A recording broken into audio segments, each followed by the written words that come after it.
சரிங்க madam. Stop recording zoom recording record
all will start the conference exactly by 9:50 and 15 minutes more, and we request all the participants to join immediately. Thank you.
எதுக்கு sir எனக்கு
Madam, shall we start?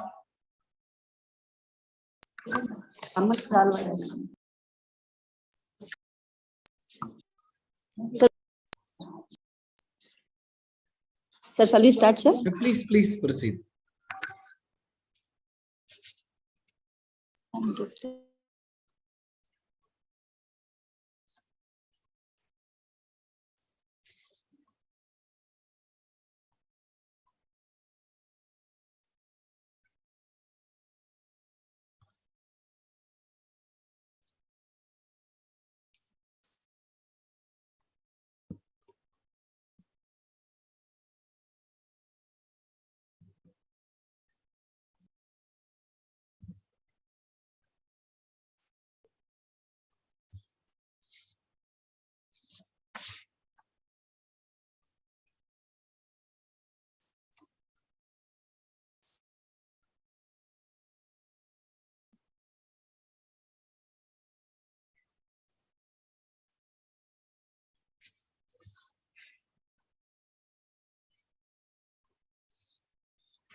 A very good morning, one and all. Dreams. A very good morning to one and all present here. It gives me a great immense pleasure to welcome you all to the International Conference on Advanced Research in Banking, Finance and Business, Opportunities and Challenges, organized by Department of Banking and Insurance. Prayer is the rising of one's mind and heart, or the requesting of good things from God. I request the gathering to rise for the Tamil Thai Varthu.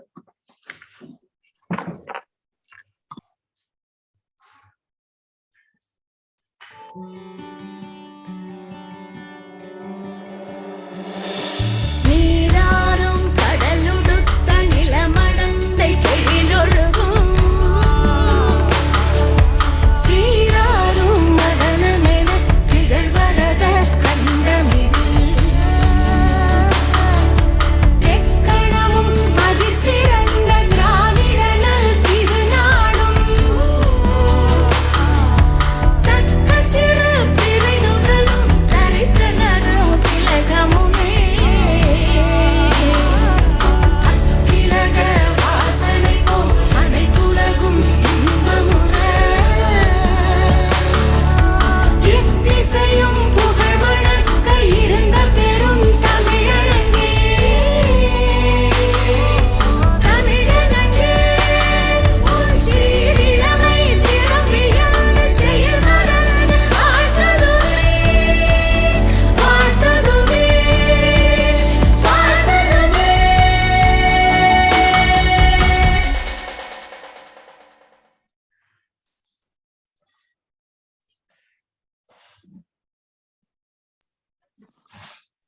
Nothing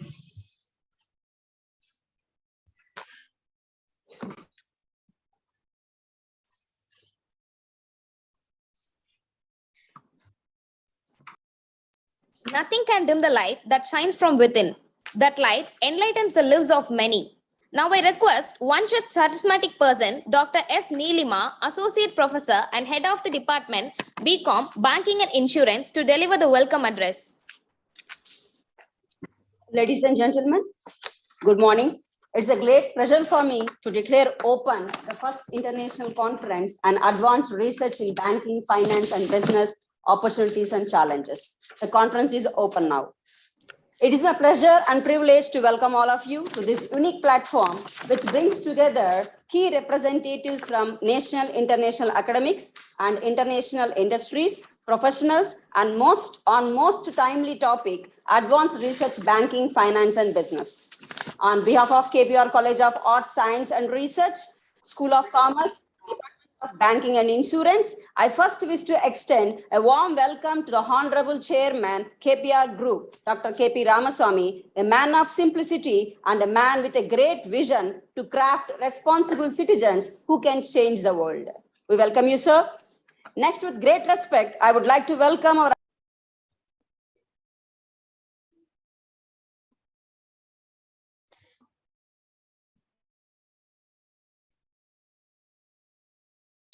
Madam, with great respect, I would like to welcome our advisor, Dr. S. Ramachandran, whose academic advising fosters the development of stakeholders of the institution. We welcome you, sir.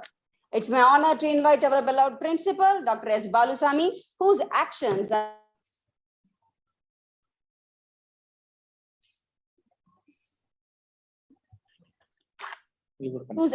and guidance inspire us to dream more, learn more, do more, and become more as a unique personality.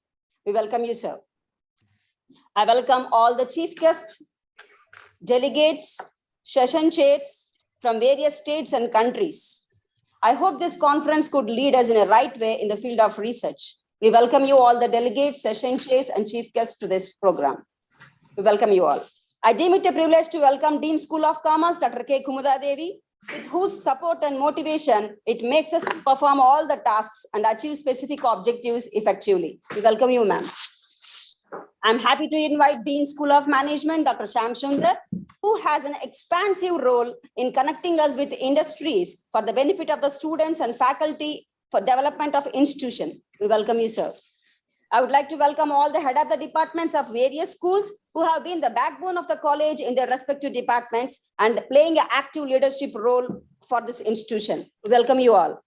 I welcome all the faculty of various departments whose role is like an engine oil without whose support we cannot run this institution and our activities in the department. We welcome all the faculty members. Lastly, I would like to welcome our future managers, student friends to update the knowledge in the area of the research. I welcome all the beloved students. I welcome you all. I wish a wonderful day ahead. Thank you, sir. Thank you, ma'am. Leaders become great, not because of their power, but because of their ability to empower others. Now I request a beloved principal, Dr. S. Balusamy, to give the presidential address. Guruvedunai, Guruvukku Vanakkam, Thayindikku Nandri. Good morning to all the delegates and honorable felicitation, honorable keynote speakers and our own team members. Good morning to all. It's yet another milestone in the history of KPR College of Arts and Science and Research, a part of KPR Group. KPR Group, with the blessings of our honorable chairman, Dr. KP Ramaswamy, 30,000 employees are working under KPR Group. The sector may be extended to textile, garments, automobile sector, sugar, then software company and education too. So this is the various branches under KPR Group. So we are all blessed with the working under the team of under our honorable chairman. So this is the greatness towards our KPR Group. Then KPR College of Arts and Science, this is an third year, our academic progress is going on with the support of dedicated deans and heads of various departments and students team. So in this occasion, I would like to congratulate School of Commerce and Department of Banking and Insurance head and team members. Dr. Neelima took a nice initiative in this occasion to give a right title in the right angle for enrich the young minds and researchers to think about the banking and insurance sector. So in this occasion, I would like to congratulate the banking and insurance department and all the heads of the departments and the faculty members and the respective deans, Dr. Kumuda Devi and Dr. Shyam Sundar for giving a nice support for organize this first international conference in our campus through online. So this is for an first initiative.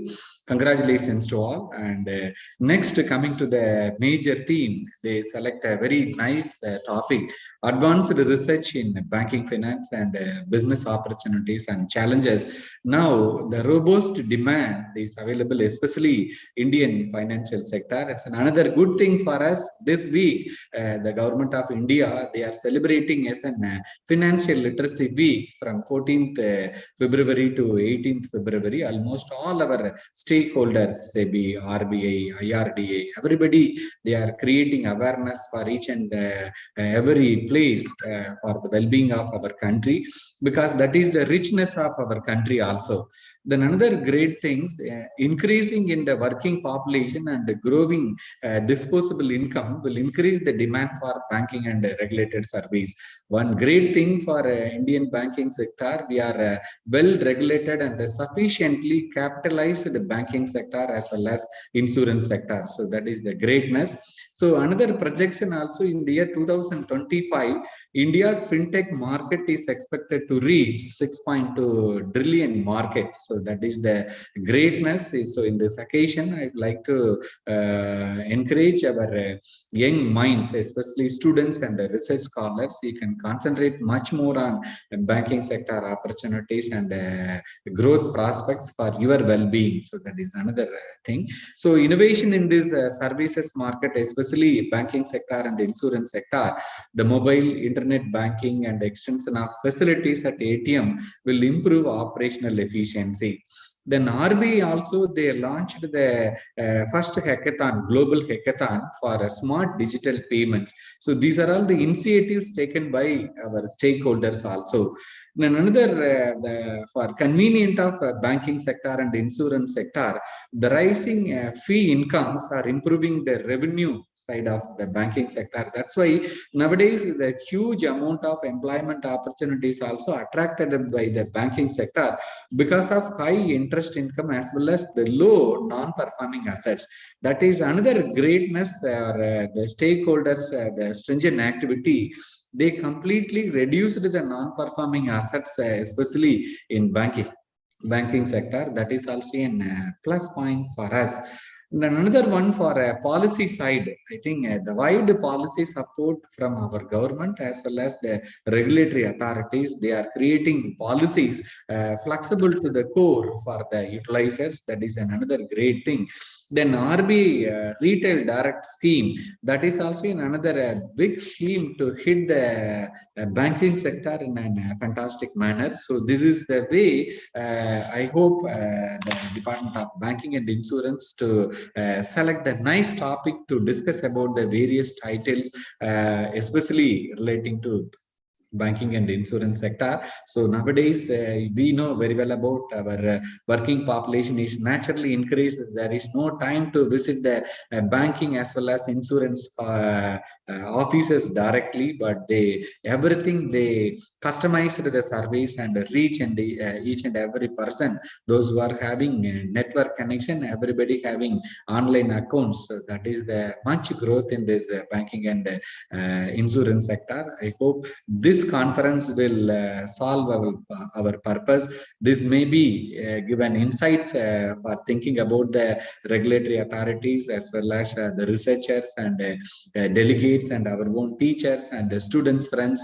This day may be a great day for us. So we want to utilize this opportunity in a greatest manner. So on behalf of KPR College of Arts and Science and Research, I would like to thank for the great initiative taken by the whole School of Commerce to think about these 2 days, especially banking and insurance sector. That is the prime sector. Without finance, nobody will lead the decent life in the society.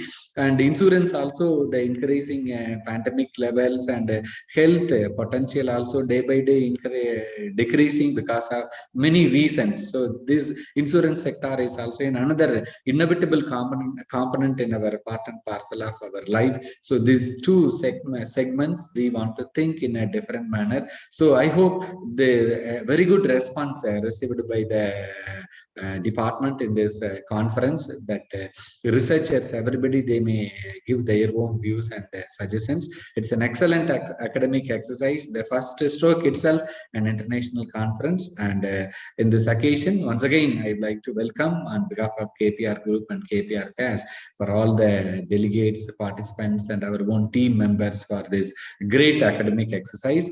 And all the very best. Have a good day. The great success. I wish the great success for this international conference. Have a good day. Thank you. Thank you very much.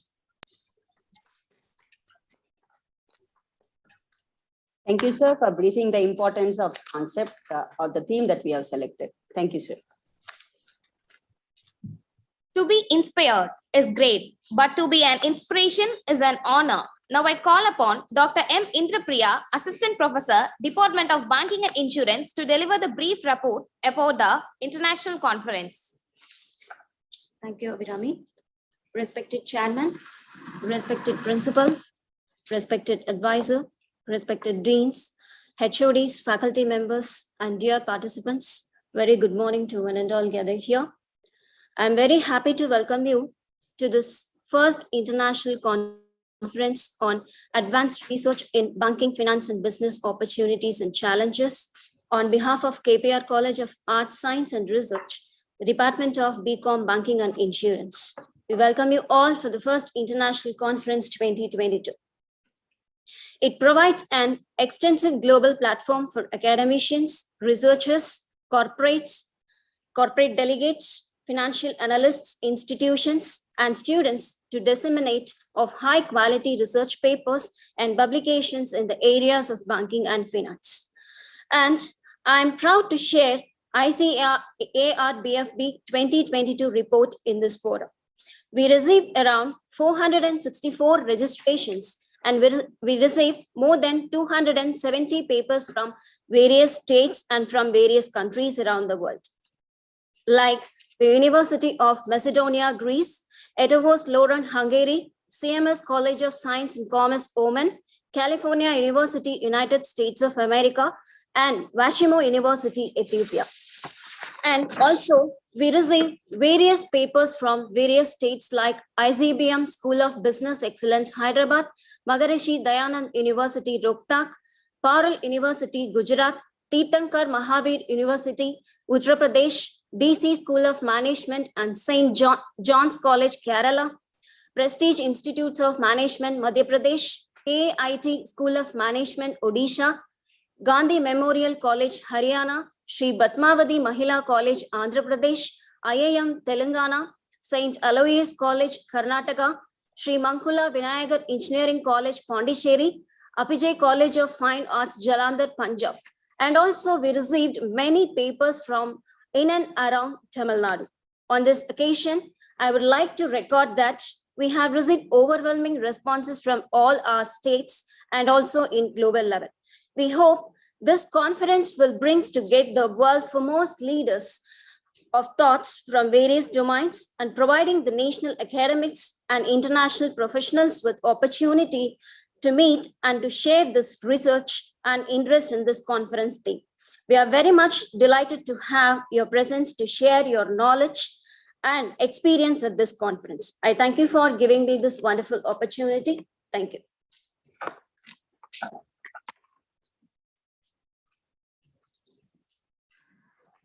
Thank you, ma'am, for briefing the ICAR BFP 22 report. Thank you, ma'am. Today a reader, tomorrow a leader. Now I request our beloved Dean, School of Commerce, Dr. K. Kumudha Devi, to facilitate the gathering. வாழ்க வளமுடன், வாழ்க வளமுடன், வாழ்க வையகம். Honorable guest speakers of Global Conference, Dr. Tamanath Alwani, Professor Ferdos, Mr.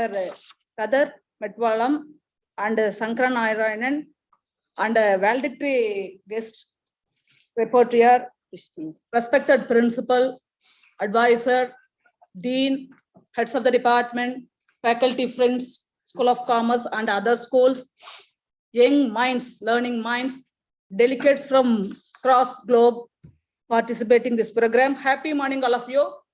It's a great day. At the same time, it's a red letter day, the history of School of Commerce of KPR College of Arts and Science and Research, organizing global conference. It's the first time you're organizing conference with grand manner.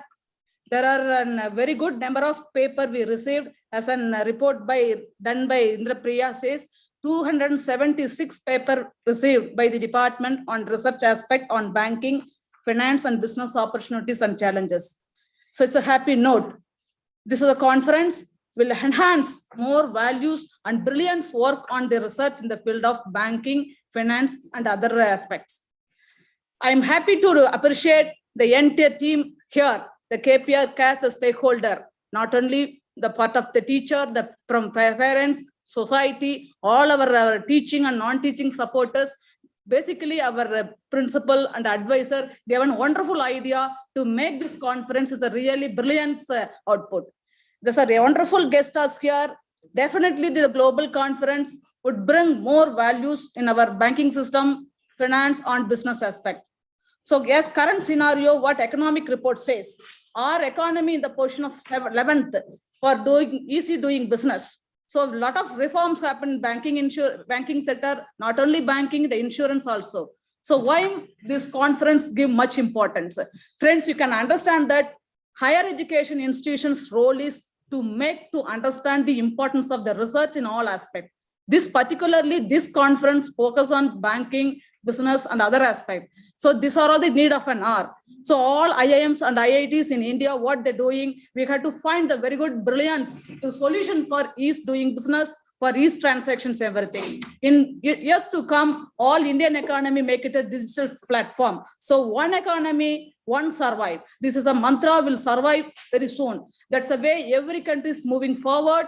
I think it's an conference, is an introductory token for we're entering in the global connect. So in this aspect, I appreciate the convener of this conference, Dr. Neelima and Dr. Shrikala, to their effort, hard work, and connect people all over world.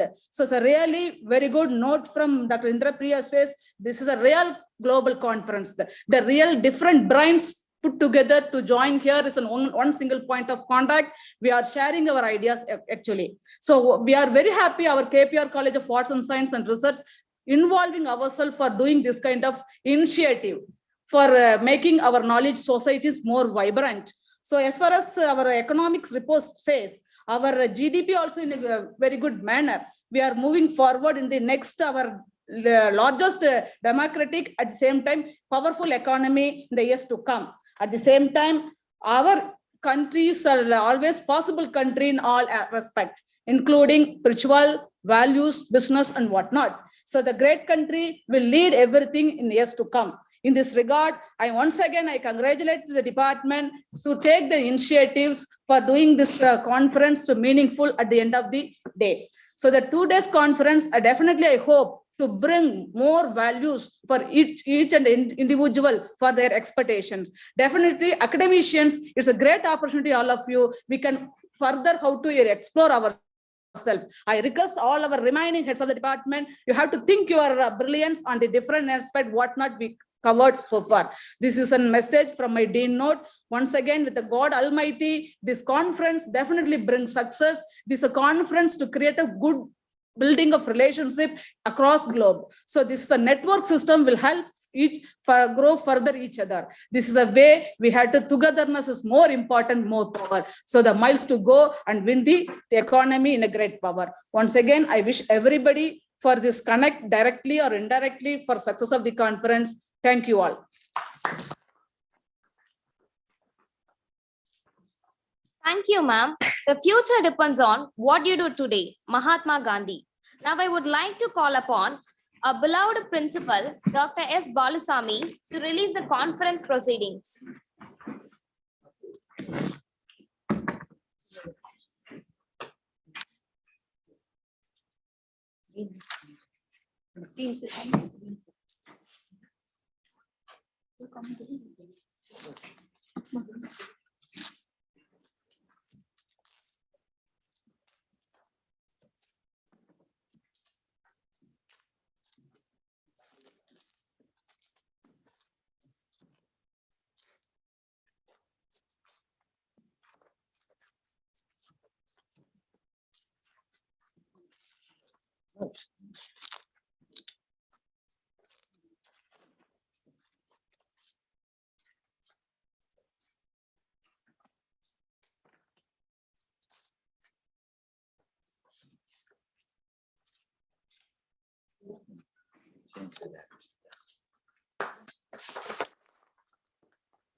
Sir, இங்க ஒரு just a minute. Can you, sir, please?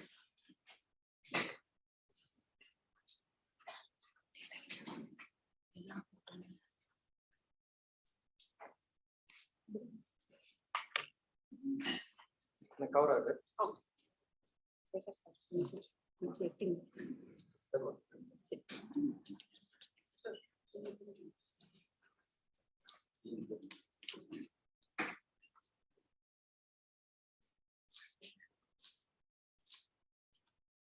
Thank you. Nice. Thank you. Thank you. Congratulations. Please. Yes, sir.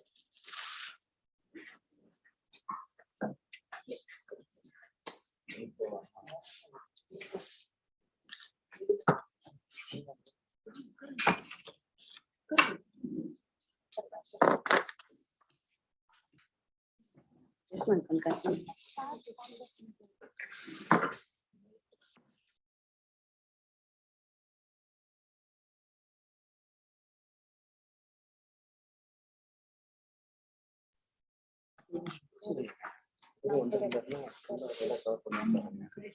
Now I request Dr. S.P. Srikala, Associate Professor, Head, Center for Research and Development, to introduce our chief guest of today's morning inaugural session, Dr. Tamanna Dalwai, to the audience.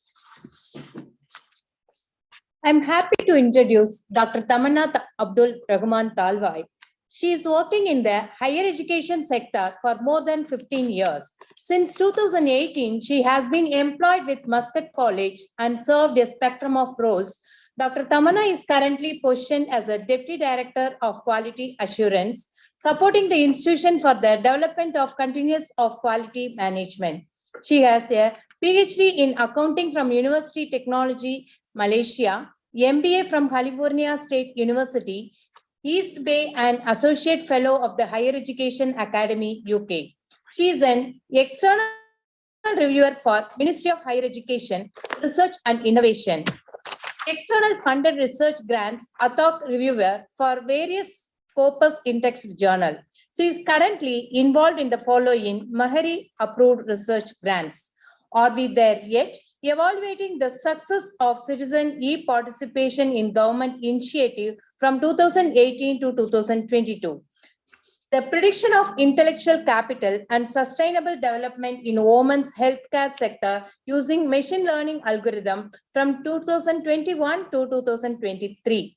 And empirical investigation of Omani investigator interned in time of COVID-19, 2021 to 2023. She is an avid researcher in the field of intellectual capital, bank stability, capital structure, accounting education, corporate governance, corporate social responsibility, financial theories, international accounting standards, cost of capital, quality assurance, and Islamic finance. I welcome you, ma'am. Good morning, everyone. I hope I'm audible. Yes, Yes, ma'am, yeah. Audible. Thank you. Morning. Thank you so much Good morning. for having me here. And I would like to thank the management of KPR College of Arts and Art Science and Research. A big thank you to the Department of Banking and Insurance for having me here. It's an honor to meet all of you, and it's it's an honor for me to be here and give the guest speech for the first international conference on advanced research in banking, finance, and business opportunities and challenges. And I can say that the conference is already very successful. Considering the kind of response that you've got in terms of the number of papers and having an interconnection with globally with so many participants across the world. Well, to begin with, once again, I'm Dr. Tamanna, and I'm here working with Muscat College in the Sultanate of Oman, and I am a researcher in the field of accounting and finance, and thus I can just say I know a little bit, which I would like to share with the young researchers who are here at the conference, and hopefully I can ignite the minds in doing further research in areas where you have not thought about or were thinking to do. That's not a comprehensive set, but we have a very limited time, but hopefully within the context of what this conference is about, the ideas that I would be sharing would be valuable to all of you. Now, to begin with, I'm just sharing my screen and okay, can I just get an acknowledgement that my screen is visible? Yes. Yes, Mr. Bell. Okay, great. Thank you so much. Well, my topic today is developing research agenda in the context of current and future developments in the banking sector.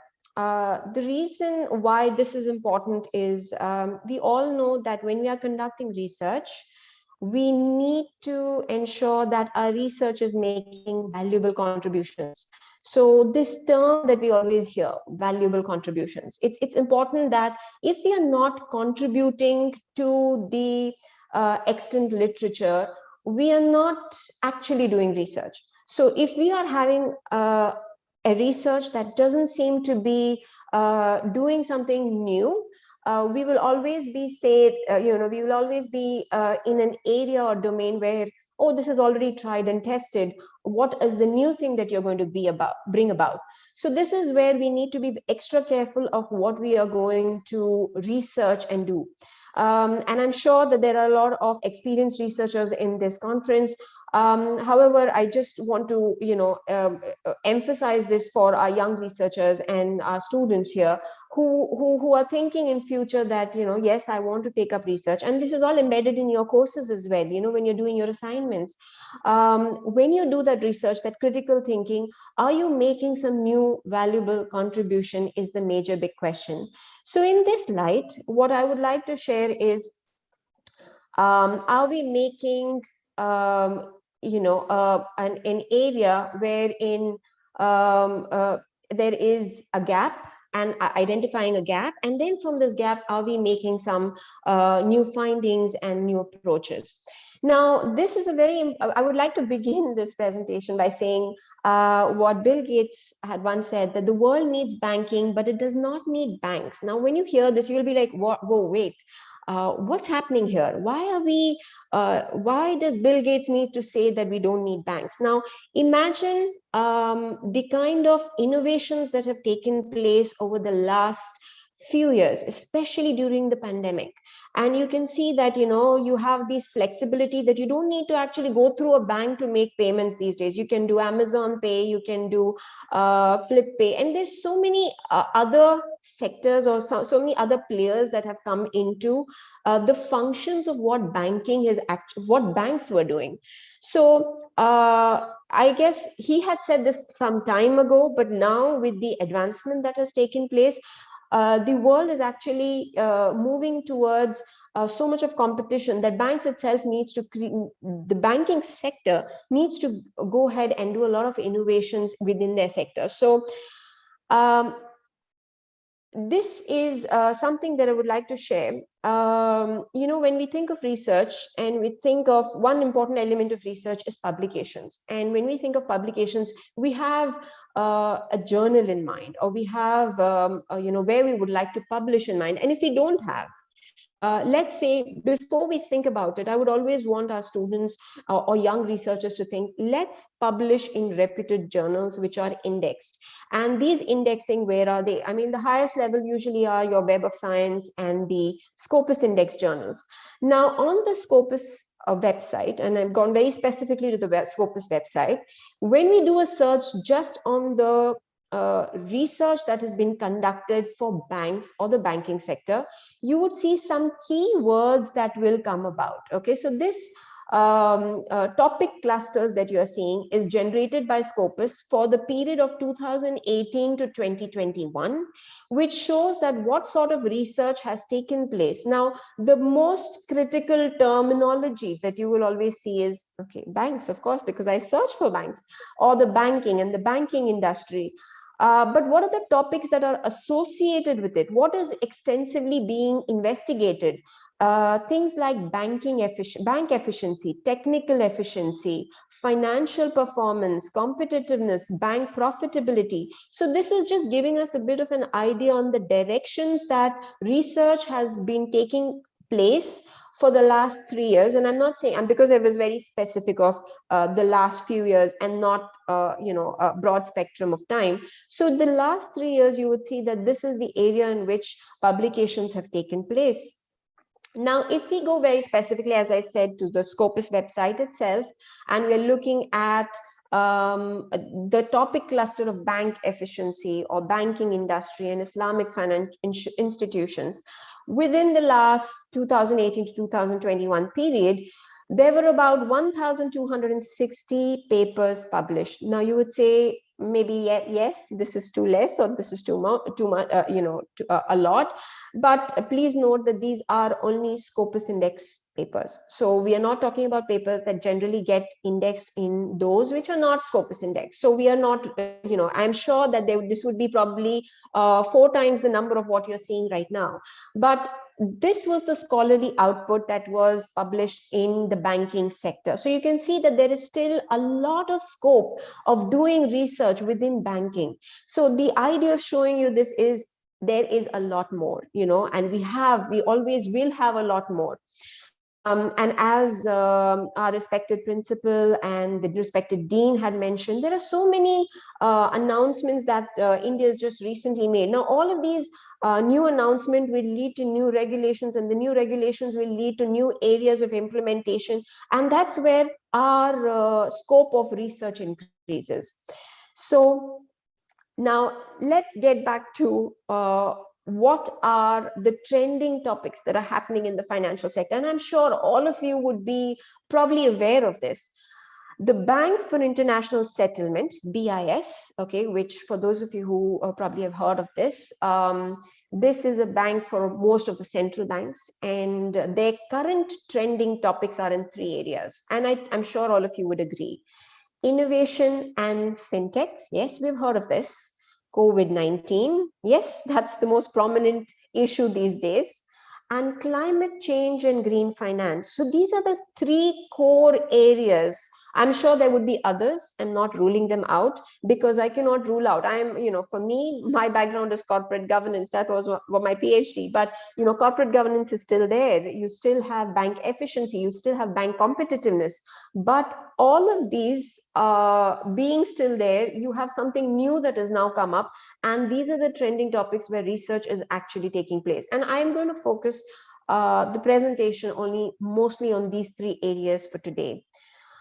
So Hendrik Smith had said, banks are to the economy what the heart is to the human body. I guess we all agree to that. They cycle necessary capital to the whole. They are barely noticed until pressure, necessity, or crisis. Now, this itself goes to our a very key important topic that we just saw, pandemic, COVID-19. Okay, so the moment we say this, how many businesses got affected? So didn't the banking sector get impacted? No, yes, of course, the banking sector was also influenced, and we saw that there was, and that's where we're saying crisis.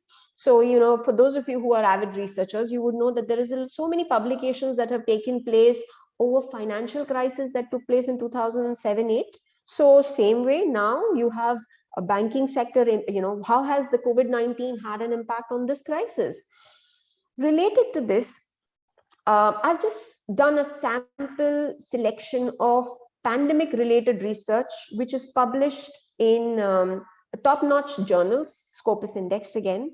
A recent paper, which is published in 2021, the impact of COVID-19 pandemic on bank lending around the world. Now, basically, when I see this topic itself, this is giving me some ideas of, can I do a research, something similar in this area? Yes, because when this paper was published was in 2021, which means they would have probably just started with some very fresh data. And we have almost passed 2 years since the pandemic, and there would be more data to give us more knowledge on. However, what did this research find about? What was their findings? How did they conduct the research? They took a sample of banks from 125 countries.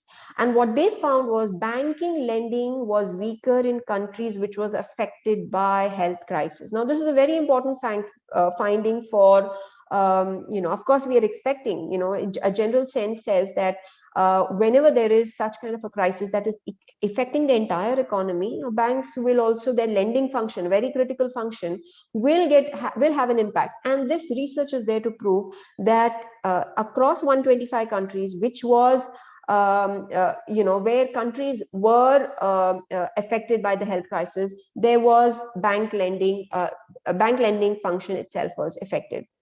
Now, this impact was determined by certain key factors. Now, these are areas where we all could look at from a future directions perspective. What were the bank's financial conditions, the market structure, the regulatory and institutional environment, financial intermediary and debt market, ease of access of corporate firms, and the response of the public health sector. Now, within this impact, the research has also looked at these factors while understanding how COVID-19 has had an impact on bank lending. So you can see that there are certain gaps that we can itself take forward from here and investigate further, that we are looking at banks' financial conditions. So what if we had to do a research in a similar setting for India, and how were the bank's financial conditions, and just done a more drilling effect on this with a combination of few more factors or something that is missing within this research. Another pandemic-related research, which was published again in 2021, just last year, the effect of revenue diversification on bank profitability and risk during the COVID-19 pandemic. So basically, the non-interest revenue is the major source. When we say revenue diversification for banks, it's the non-interest revenues. So this research very specifically concentrated on US banks. Now, this is where, a lot of researchers say, okay, this was done in US. How about taking this forward in other countries? Why not look at other developing countries? Because this is a developed country research. The effect of pandemic resulting in tightening of standards and reduced demand for loans. I'm just going to have a little bit of a different view here. Sorry, I'm having a bit of a problem when it comes to the, okay, yeah, that's better. Sorry, my own presentation I was not able to view. Okay, the effect, the research has concluded that the non-interest revenue sources, as I said, that this is the revenue diversification that usually is associated with banks, was found positively related to performance. Now, for them, the performance quantification was ROA and ROE. Now, look at the gap here, because this is accounting-based financial performance measures. So what happens? What about market-based measures like stock returns or Tobin Q, for those of you who are researching here? This is where, we can always identify elements. But anyhow, this is an important takeaway from this research, that there was a positive impact during this period, but it was negatively related to risk, and this is expected. Now, David Brerer, who is a leader in the FinTechnology, says technological innovations will be the heart and blood of the banking industry for many years to come. And if big banks do not make the most of it, the new players from FinTech and large technology companies surely will. So this is something that is in line with what quote Bill Gates had said, that if banks do not keep up with the innovations that are taking place, for sure you would have new players, and we would not be, we will have so much of competition with other players in the market that we would not be talking about banking sector in general. So with this regard, there are new innovations, which is basically big data, artificial intelligence, FinTechnology. All of these are are recent entrants, and there is also a lot of research that has taken place related to this. So just have a look at some sample research related to this topic. Artificial intelligence, financial anxiety, and cashierless checkouts, a Saudi Arabian perspective. So you can see that a new technology in terms of having no cashiers, okay, all driven by artificial intelligence.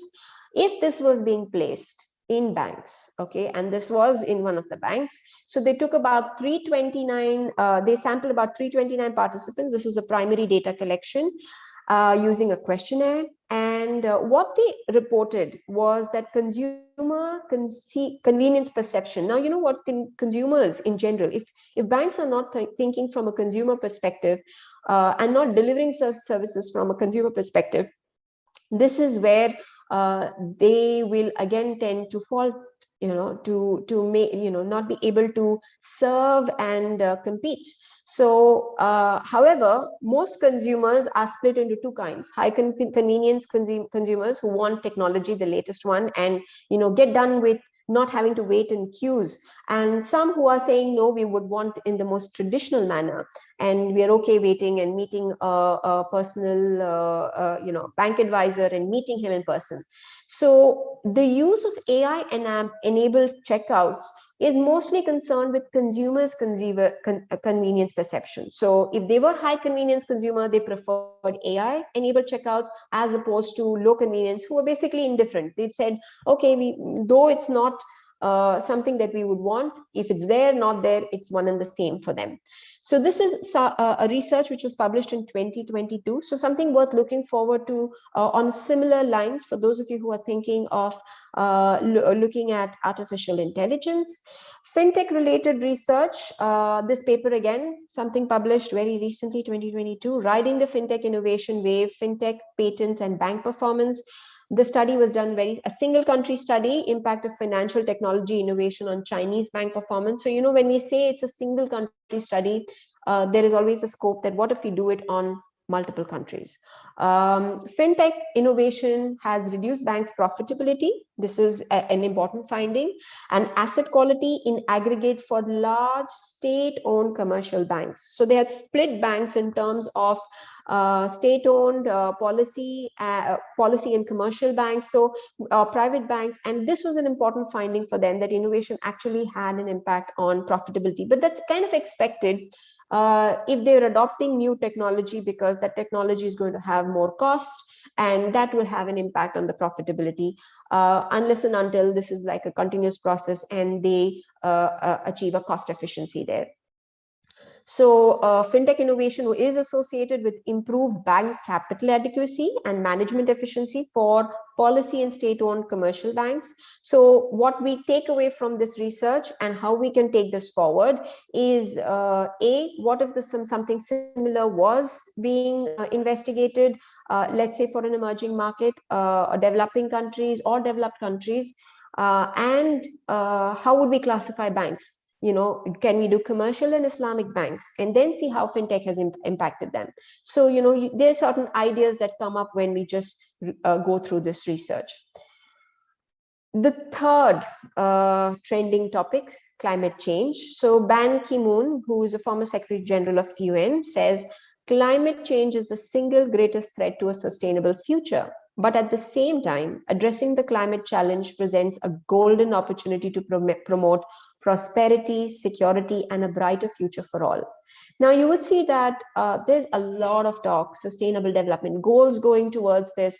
A lot of countries saying no, and I know that there is a lot being done by India is also, but is there being done enough?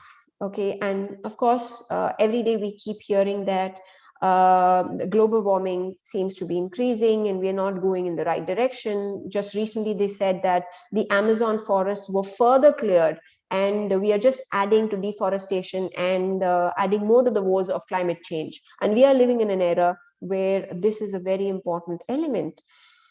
Now, with relation to this, with sustainability research, the paper published in 2021, Central Bank Mandates, Sustainability Objectives and the Promotion of Green Finance. And important findings related to this was they sampled about 135 central banks.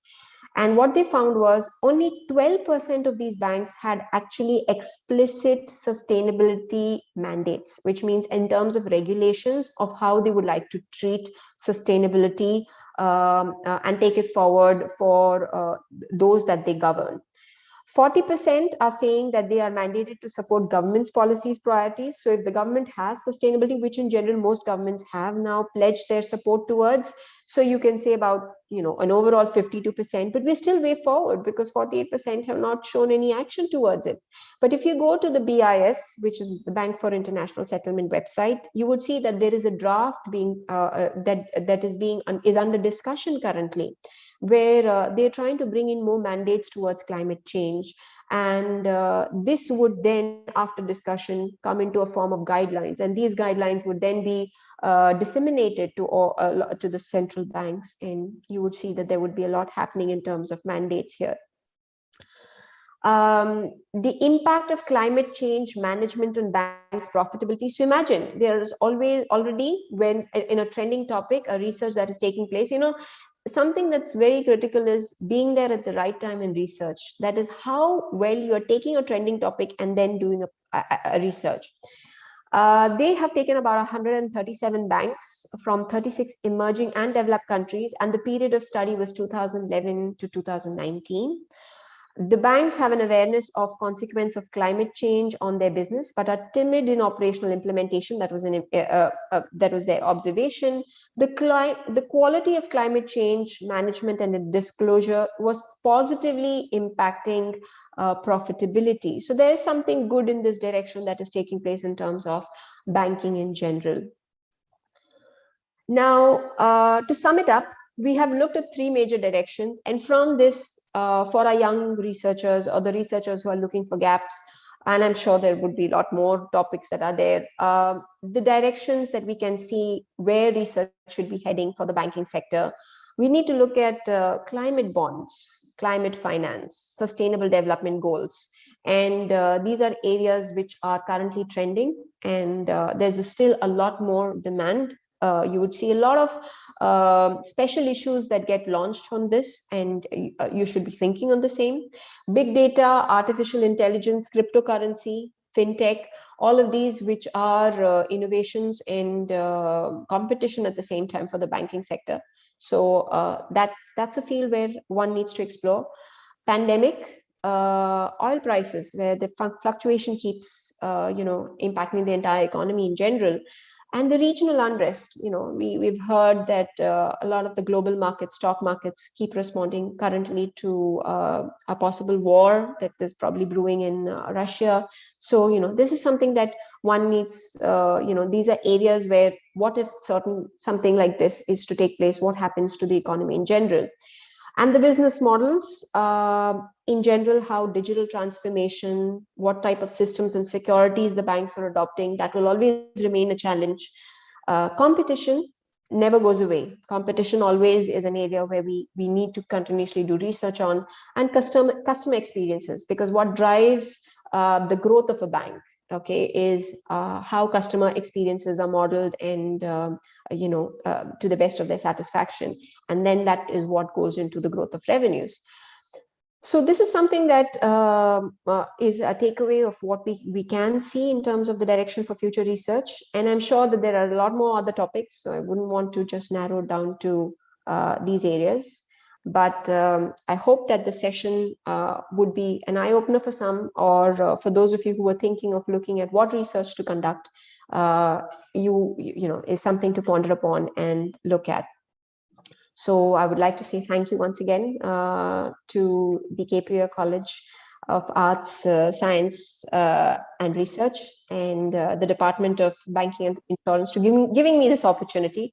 And I hope the participants were able to benefit from what I had to share in this presentation. Thank you all. Thank you, ma'am. Thank you very much. Thank you so much. Thank you, ma'am. Thank you. So this is a focus area of future research. What you mentioned really is apt for nowadays researcher, madam, especially the climate change and green finance. Yes. That area, our researcher also concentrating on this aspect, ma'am. Wonderful. Thank you very much for giving a very elaborate picture on the scenario of research in our area of banks, that too for banking and things. We are very happy you are specialized in the corporate governance. We are the college, we are following this corporate governance at the department level itself, ma'am. So this is a wider aspect. So our corporate governance cultures everywhere in our KPR cast, that culture is there, ma'am. Thank you for coming, for given a wonderful presentation today for our global conference. Thank you, ma'am. Thank you. Thank you for having me. Thank you all. Thank you, ma'am. Thank you so much, Dr. Shyam here, ma'am, from KPR institutions. Can you say a few words about the future of banking, ma'am? When we are looking at, well, thank you so much for the question. You know, I think I strongly believe that banking in general has to do a whole revamping, you know, in terms of those who are not adopting technology, because, you know, every sector has this. Unfortunately, in the if you just go into the education sector, I'm sorry, I'm probably going to digress a bit. When you look at the education sector, who would have thought that 2 years ago, 3 years ago, how many of us were not even going ahead and adopting technology like online classes? I know there were specialized sessions, but we all believe that the classes could not, you know, the traditional colleges who were having in-person classes, we were the same. But to come from there, 2019 to 2022, it was a great progress in terms of adoption of that technology. But yes, it is having its you know, its demerits, and at the same time its challenges, because it's not always easy for people to get there when we are trying to adopt technology. So the same goes with the banking sector. Adoption of the technology is not an easy or you know, cheap affair. It has to be, it's a costly affair, and innovations keep changing. So you are having their core functions being threatened by the new entrants. So when that is coming through, unless and until they do a complete revamping, that is not going to, you know, they will always be threatened, and it will be probably towards their existence, which will be, I should say, I'm not saying that the traditional customers are not going to be not there, you know, because financial inclusion is still an issue. And, you know, even in certain countries, developed countries, there are a percentage of individuals which are unbanked. So they're not even having a bank account. So when that comes into a foray, banks still have a long way to go. Another challenge that you have is the unregulated market of cryptocurrencies. So when we are seeing that from that perspective, why are players or why are individuals wanting to prefer that? Because it's unregulated. You know, they don't want their identity to be known, and, you know, a lot of things go hidden there. I mean, of course, I know in regulations are coming into play. There are things that are in line with it, but the whole charm of cryptocurrency was the unregulation part of it. If a regulation does come in, then banking would definitely get protected, and because it would probably be in a parallel line. But to what extent? You know, corporate governance always seems to have challenges, because have we said that scandals have stopped? They're not. You know, they still keep coming up. So again, from that perspective, when we go to see, you are having a corporate governance that still continues to play a role and pushing the way forward for how banking develops. And you know, a lot of countries, which probably all are aware of, have had financial institutions support the climate-related risks by providing climate bonds or climate bond issues. And they say, only if your projects are dealing, at a country level, if your projects are dealing with something that minimizes the impact on climate, are they giving funding? So to this extent, when we are looking at banking sector has a great role to play.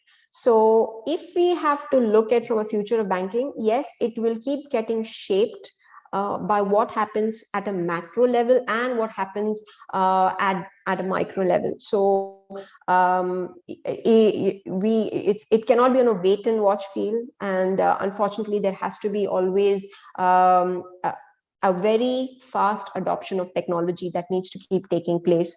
And education, I don't think that they can move forward without educating their customers. So they always have to have a very customer-centric culture where they're supporting them in all matters possible. So I just hope that that kind of answers your question. Yeah, thank you, ma'am. Thank you so much, ma'am. Thank you. Ma'am, I have one clarification on digital currency. Yes. So we are going for one currency, one world. That concept will emerge. What's your opinion in this regard? How the exchange rates and other things will work out accordingly? How it's possible? When I hear this, I just keep going back to what happened to euro. And when the euro was adopted for the European countries, and as one currency, I'm not talking about digital currency probably, but yes, and they wanted to implement this, and the kind of challenges that they had in implementing the same. Will we get there to have one digital currency? Probably to an extent, if you're looking from a personal perspective, there is still a lot there's still a lot of time for us to reach there, because I don't think all the countries are having that parallel development. So when we look at from when we classify countries itself in terms of developing and the emerging markets, it's kind of becomes very difficult to implement such a thought. But at the same time, is it going to be possible at a certain stage? Yes. How long it's going to take is probably a bigger question, because as I said, when we are looking at just in terms of vaccination, the World Health Organization said by May, you'll have 70% of the world getting vaccinated, 3 years after the pandemic. So it took so long just to reach out. So I think it's something kind of similar. So till the time the infrastructure, the digital infrastructure of all the countries are not built on a parallel level, I guess this would always be a threat. So it would still be something that would take a lot of time. Ma'am, thank you for a wonderful idea about this future currency. Thank you. Thank you so much.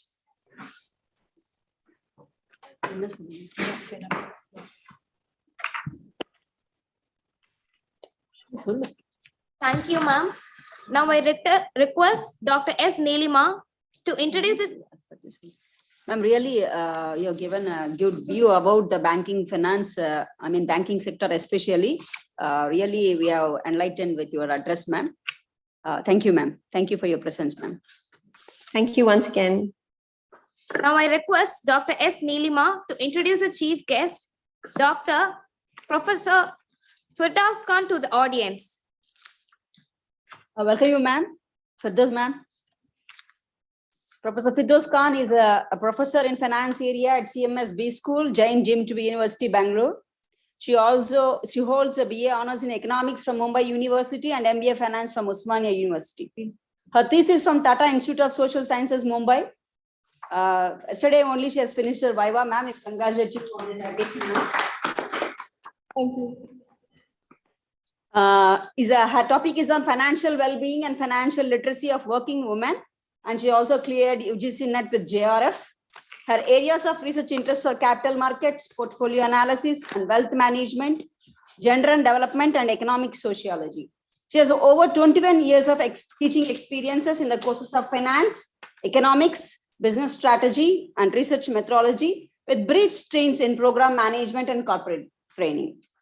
Professor Khan has been a visiting faculty at TASS Hyderabad and IBS Hyderabad, She's a reviewer for Emeralds Publishing International Journals and has ABDC publication and has won few best paper and best case study awards in a few research and case conferences.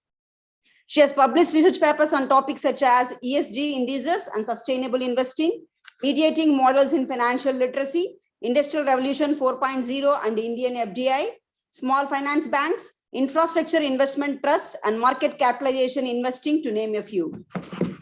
She has delivered faculty development programs and management development programs and executive education programs and strategic corporate finance, aviation financial management, global financial markets and asset classes, innovation, career development for women managers, project management consulting, leadership and excellence, to name a few. Professor Firdaus Khan career contributions include launching a UK accredited management program as Dean Academics at BML UK, Head of MBA Department, and NAC coordinator for all 5 PG departments at St. Anne's College, Osmania University, resource person for MDPs at Institute of Public Enterprise, Rabat, and Madras University, to name a few. She is an active member of Manthan, a platform to promote public discourse and support Save the Children organization. She volunteers at Dobara, an NGO working for quality of life for senior citizens, and at Periphery, an NGO working for skilling LGBTQ community. At SEMAS, she has contributed across several committees of the Faculty of Management Studies, especially in Outcome-Based Education Committee, NBA Committee, and IQAC. Ma'am, we are working in this platform like IQAC and NBA. We're all into that process, ma'am. She is currently leading the MOOC content development team at CMS. Ma'am, we welcome you, ma'am. It's my privilege to have your presence at this juncture, ma'am. Thank you, ma'am. Thank you so much, Dr. Nirima. It's good to see you in person, and I'm so happy with the whole professional setup. It's good to see the team. Good morning to all of you. I hope you had a fantastic morning. From the bottom of my heart, thank you so much for this opportunity. So I want to thank KPR College of Arts, Science and Research. I'm very happy to see the research in your name.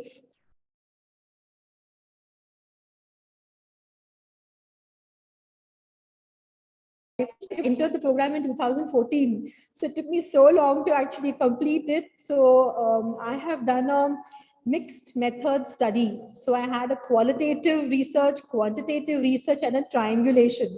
So it's been great. I myself enjoy research, and even the way I teach, I like to bring in a lot of contemporary elements into the classroom. So I think unless we as faculty members, if we are not passionate about research, this innovation and this kind of strength that India has in education will not be on strong foundations. So I think teachers as researchers, professors as researchers are like the foundational strength of any nation.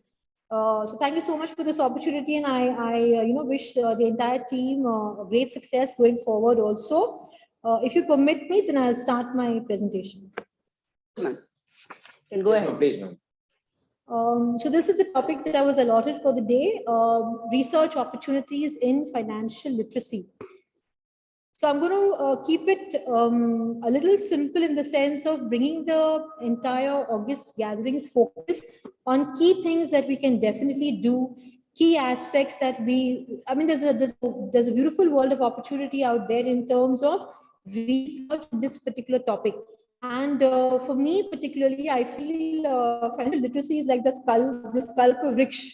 There are so many aspects to it that have stayed evergreen, and yet they are changing. And now because of the pandemic and because of digitization, so many old opportunities are coming back in new forms or newer aspects of this particular topic is trending, and it will do so for the next so many years. So as I was saying, when I started my research, I was looking at the Bharatiya Mahila Bank, how it was conceptualized, what is women's empowerment and financial literacy. And that topic I was able to build in a very beautiful manner across so many years, because I looked at different kinds of different dimensions to that topic. So before I start, in fact, I want to get everybody's attention that financial literacy is a fantastic area that will never disappoint you.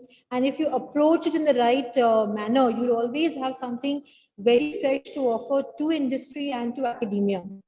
So do you know, so I don't know if the team knew this, but currently we're having Financial Literacy Week right now in India, led by RBI. and it's on for for this period from 14th Feb to 18th Feb.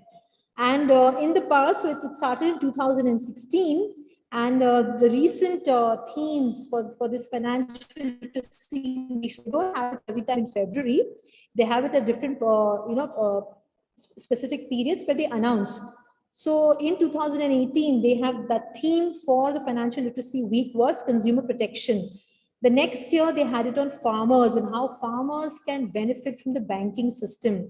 In 2020, the theme was micro, small, and medium enterprises, so MSMEs, and particularly in COVID, that has mattered, where the stress came into these small businesses and how the government also has offered support and how they could stand their ground with this government support, that the timely support that came in. And then last year, it was on credit discipline and credit from formal institutions.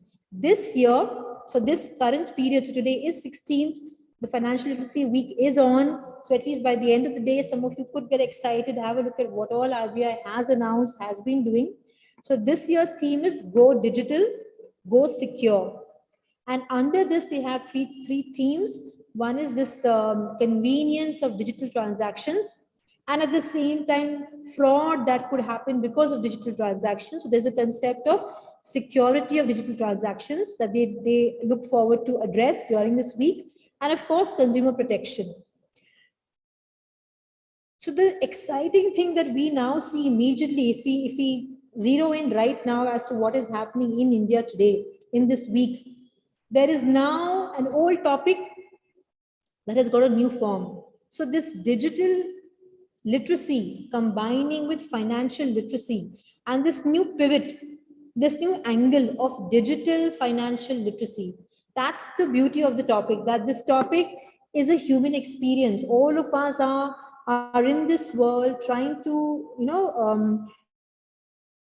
the resources, we get economic benefit, we get social benefit, we are culturally contributing to society, to the nation, to the economy. And so financial literacy is a real experience. Everybody has to deal with economic resources. And therefore, in this real human experience, there are then so many angles that get added. So that is the beauty of this topic, that it never dies. It comes again in a very renewed form. So to start off, financial literacy itself, financial literacy is fundamental to human capability, to human capital, especially for those of us who are in professional services, who are entrepreneurs, who are mentors, because this is a human capability to understand a financial system and a broader economic system, and then to see the products and services within this system and accordingly use these products and services, improve upon them, and have a need fulfillment in terms of financial well-being at the end of all this hustle that we do go through. So financial literacy is important from the human capability point of view. And of course, we know that most nations use financial literacy as a poverty alleviation tool. It is used to bring down poverty. Now, in terms of the definition, financial literacy is a combination of awareness, knowledge, skill, attitude, and behavior. And each of these combine together and they enable sound financial decisions. And these sound financial decisions at the end of the day are going to enable this decision maker to have well-being, and particularly financial well-being. So this is the most commonly used definition given by OECD under their International Network of Financial Education. And although it was given in 2005, it has been very relevant and used across so many studies. Now, what is this model that OECD has developed? So OECD talks about there are socio-economic indicators to individuals. So they have a certain gender, they have a certain education, they have a certain employment profile, and they are making some decisions. So they have awareness levels regarding financial products and services. They have an attitude towards financial services, products, the financial system, their own situation, their needs, what has been their life experience thus far, which gives them a lens through which they're looking at, let's say, banking products, insurance products, cryptocurrencies for that matter. Then there is a level of knowledge. Then there is a skill set. And finally, the behavior. Did they actually buy something? Did they actually sell something? Did they stay invested? Did they panic and exit when the stock market has tanked? So together, all of this together forms financial literacy. And when we are building financial literacy through training, through education, through some financial experiences, then the outcome will be financial well-being. And this well-being also is not just for today. It's a link between today and tomorrow. And therefore, there is this agenda that this decision maker should be well informed. This decision maker should be sound. This decision maker should be able to foresee repercussions and outcomes n number of years down the line. So there has to be an understanding and ownership of the decision maker. Now there's a lot of studies. The way I have set up my presentation also, because I was very happy to know that the entire theme was towards research. So I have actually also quoted those papers from where I have brought in the insights. So you can actually pick it up from there. You can start reading these papers and have an idea of the entire delivery of the insights through research. This is again generally understood because financial literacy has been trending. Many studies are easily available. It's number of studies tell us that who tend to be highly financially literate and who tend to not be so financially literate. So there is a huge number of studies. I have only mentioned 3 here, which are talking about individuals who are older in age, who are mature, who have had life experiences. They tend to have high financial literacy. People who are working in professional jobs, they tend to have higher financial literacy. Entrepreneurs running their own businesses, they have a better understanding of what are these products and services, what are the ways in which they can protect themselves, build their wealth, reduce their risk and things like that. And then of course, there is also an element of those who have some kind of education in economics, those who understand financial systems, those who understand banking services, those who understand capital markets, they are in a stronger position to completely, not just have the knowledge, but also the behavior, also the ability to buy these products and services or use these products and services. Now, who is not financially literate, who is reported to not be financially literate? They are usually the unemployed, they're usually females, they're usually migrants who have shifted from one country to the other country, or they could be low in terms of their education, and might be non-vernacular people. They might not be knowing particularly the language of that country or the dominant professional language that could be English. Do I agree with all these things? Personally, I don't agree with this, but this is what the bulk of research tells us, that these are the demographic features of those who are highly financially literate and those who are not so literate. Now, financial literacy per se is increasing in importance because equivalently, financial markets are getting more complex. Labor markets are becoming more uncertain. So when there are these two big moving parts where you have a market that you cannot, when you have entered employment, gone are those days when you would retire in the same company. Gone are those days when the nature of the company that you joined also would be the same. It might change. So there's a lot of uncertainty in terms of labor markets. We also know that Generation Z do not want full-term employment. They want to hustle. They want to have part-time opportunities. They want to have gig opportunities. So the nature of employment is changing and the nature of markets also is changing. And the biggest example, of course, is cryptocurrencies. This whole story of blockchain and how we link from one aspect of this economic activity, economic event to another aspect of economic event. Where is the transparency? What is the trust? What is seamless support of, across countries, across timelines? So there is so much flux and so much change happening. It is only causing financial literacy to become a life skill. It is something you cannot put for tomorrow. You got to jump into the deep side of the pool and learn to, try like crazy to not sink. Because markets, whether they're financial or whether they're human resource or other markets and contracts, they're only getting more complex. We do know that a big part of this entire space is central banks. They are leading the role in terms of financial inclusion as well as financial literacy. And therefore, ever since OECD has consolidated a lot of this research in terms of financial literacy, there have been now national strategies. Now, central banks across several countries are looking at financial literacy education. They're looking at targeting these income groups that have been identified as struggling with financial literacy. So central banks are particularly, targeting those who are in low income jobs, those that are having government jobs, the youth in general, the poor in general. So we have a lot of data. If you are an active researcher, there are a lot of these databases and research being shared by Australia, Japan, the UK, Netherlands, and of course now India is building its own database. Globally, it is the OECD that is leading. It's at the forefront of research efforts, and they kind of consolidate across a number of countries in terms of the policy and this national strategy towards financial inclusion and financial education. A lot of good practices are being shared, and there is now a shared database. And this database links to information coming from 270 public institutions, and 107 countries across the world cooperate. And of course, India is also a part of this framework. So India has its own national strategy for financial education. That's the NSFE.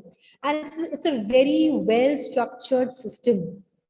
So I won't go too much into the detail of it, but you have as a pivotal head, we have all the regulatory authorities as a part of it. We have the National Council for Financial Education. And then there is a lot of funding support that happens in terms of ministries, talking to each other. We have funding bodies, research agencies, coming together. So there is already a framework, and a very big part, if you move towards the right, research forms a very important aspect of this national level strategy that I am only showing you for India. So accordingly, 107 countries have this strategy in place. And under this, regularly initiatives are done. There is a plan for about 5 years, and that is implemented. And there is a consolidation of all that learning that happened during the planned period. So under NSFE, what is the model? So we saw the OECD model, and OECD model said that there are some socio-economic indicators to individuals, and those feed into attitude, skill, knowledge, behavior, and then this individual is taking some decisions, and that becomes financial well-being. So what's the model being adopted by NSFE? So NSFE looks at it as three aspects to financial well-being. One is the supply side, and the other is the demand side. So about the supply side, it starts with this issue of financial inclusion. Does the citizen of this country have access to banking products, insurance products, advisory products, brokerage products? Are there regular reports? Can this individual augmented in terms of connecting with other individuals and taking a joint decision? Can there be contracts that are customized? Can there be contracts that are generalized? So access to this whole gamut of financial services and products. So the supply side is one big pivot, and therefore you find the central banks plumb into the space. You find the key regulators are part of the space. On the other hand, of course, we have the demand side, which is coming from this individual who is building financial literacy, coming forward to the market and picking up these products and services. So when we talk about financial literacy and having so many aspects to it, one aspect would be this individual going through life and learning by doing. So a very big pitch in financial literacy is learning by doing. And the other pitch, of course, is that can we give this person timely financial literacy education?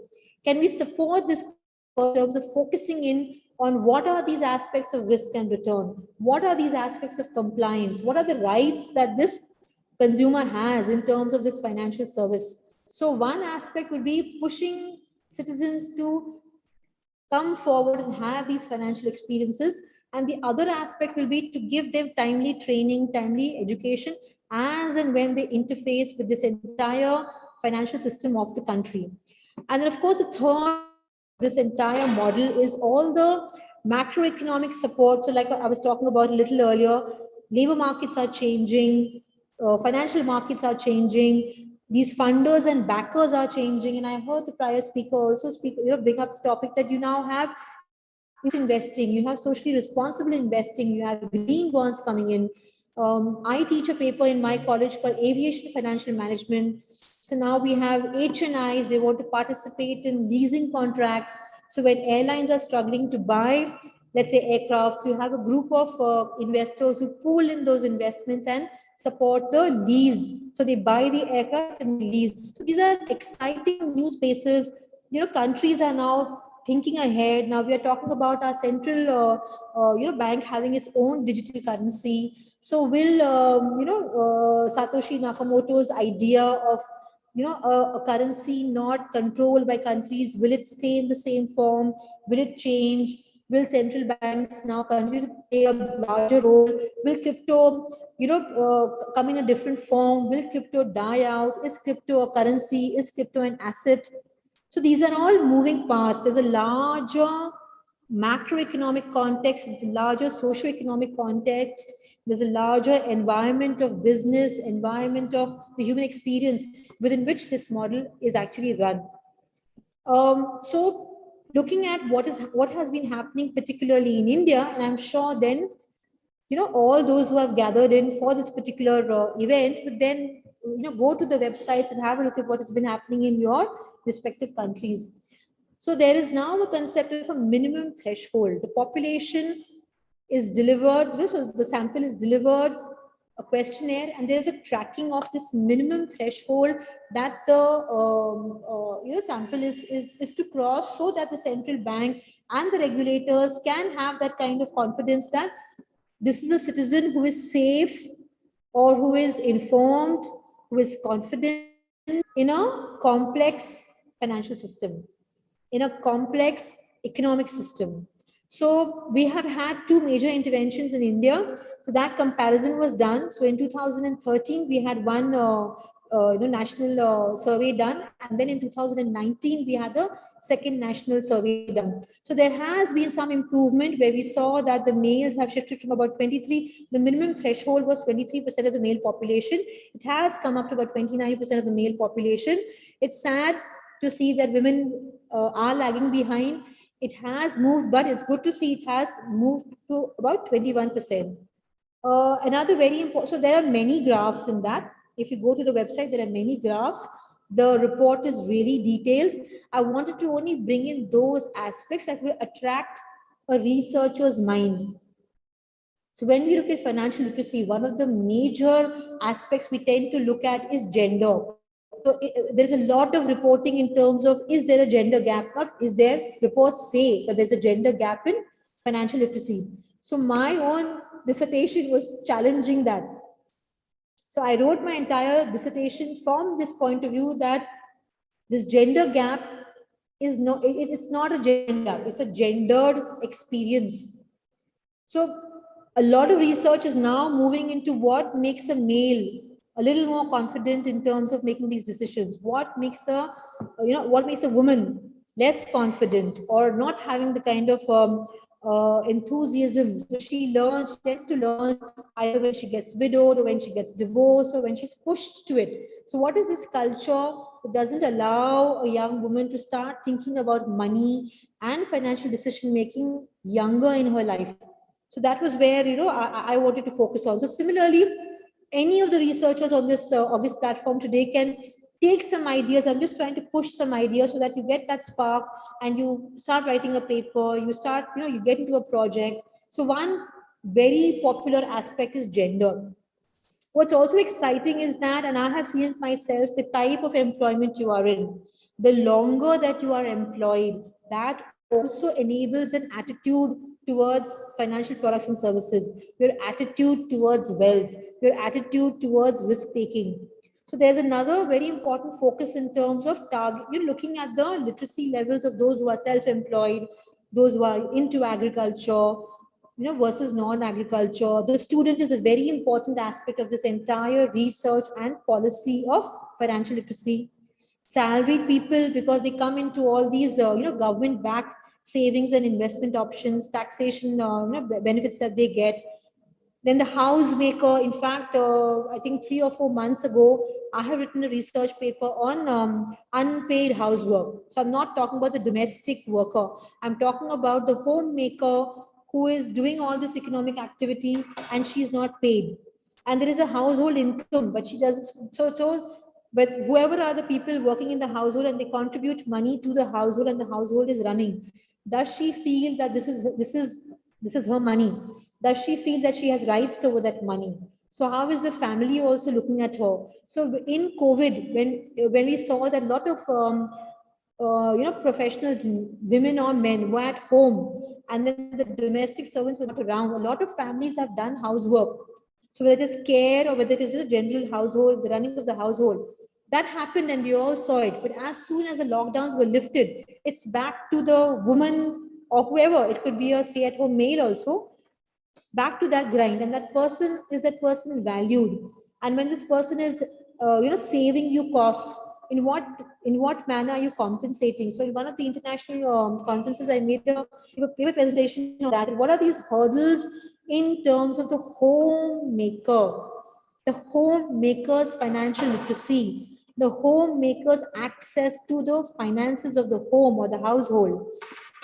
One more very important thing that I want the group to please also focus on, if you are planning to step into research, a lot of data is coming in that retired people are being pushed onto the digital platform. And in a sense, they understand, they are keen, they also want to learn. But then these very retired people are being targeted by fraud. They are the ones on the one hand, they struggle with technology and then they struggle with trust. Because for the longest time, they have had a person talking to them. And now to interface with an app, now to interface with this online sharing of data, which they're not comfortable with. And then when they face fraud. So one of my own students, very early into the pandemic, I came to know, and then I had to actually reach out to him, counsel him. His father invested in some product, and it turned out to be a Ponzi scheme. I myself have I've written a case study on Yes Bank's 81 bonds and how the senior citizens were made to believe that it is a super FD.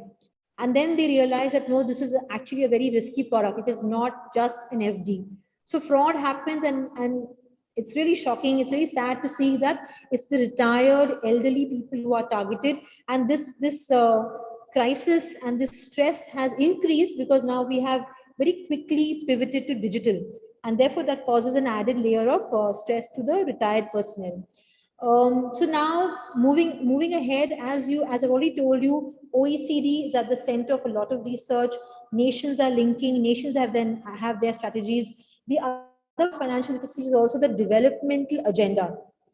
A lot of developmental research is happening. So my pitch was more from that side. Although I am in the finance area, I teach investment banking, I teach investment and portfolio management, I teach wealth management, but I wanted to go back one step and look at culture, how people misunderstand these products and services. So development is one aspect, and then this entire modern financial markets is another aspect of this broader topic of financial literacy. So different nations have their own strategies. So in India, the current running strategy is the one was launched in 2020. It will run from 2020 to 2025. And just that single line itself tells, it tells you the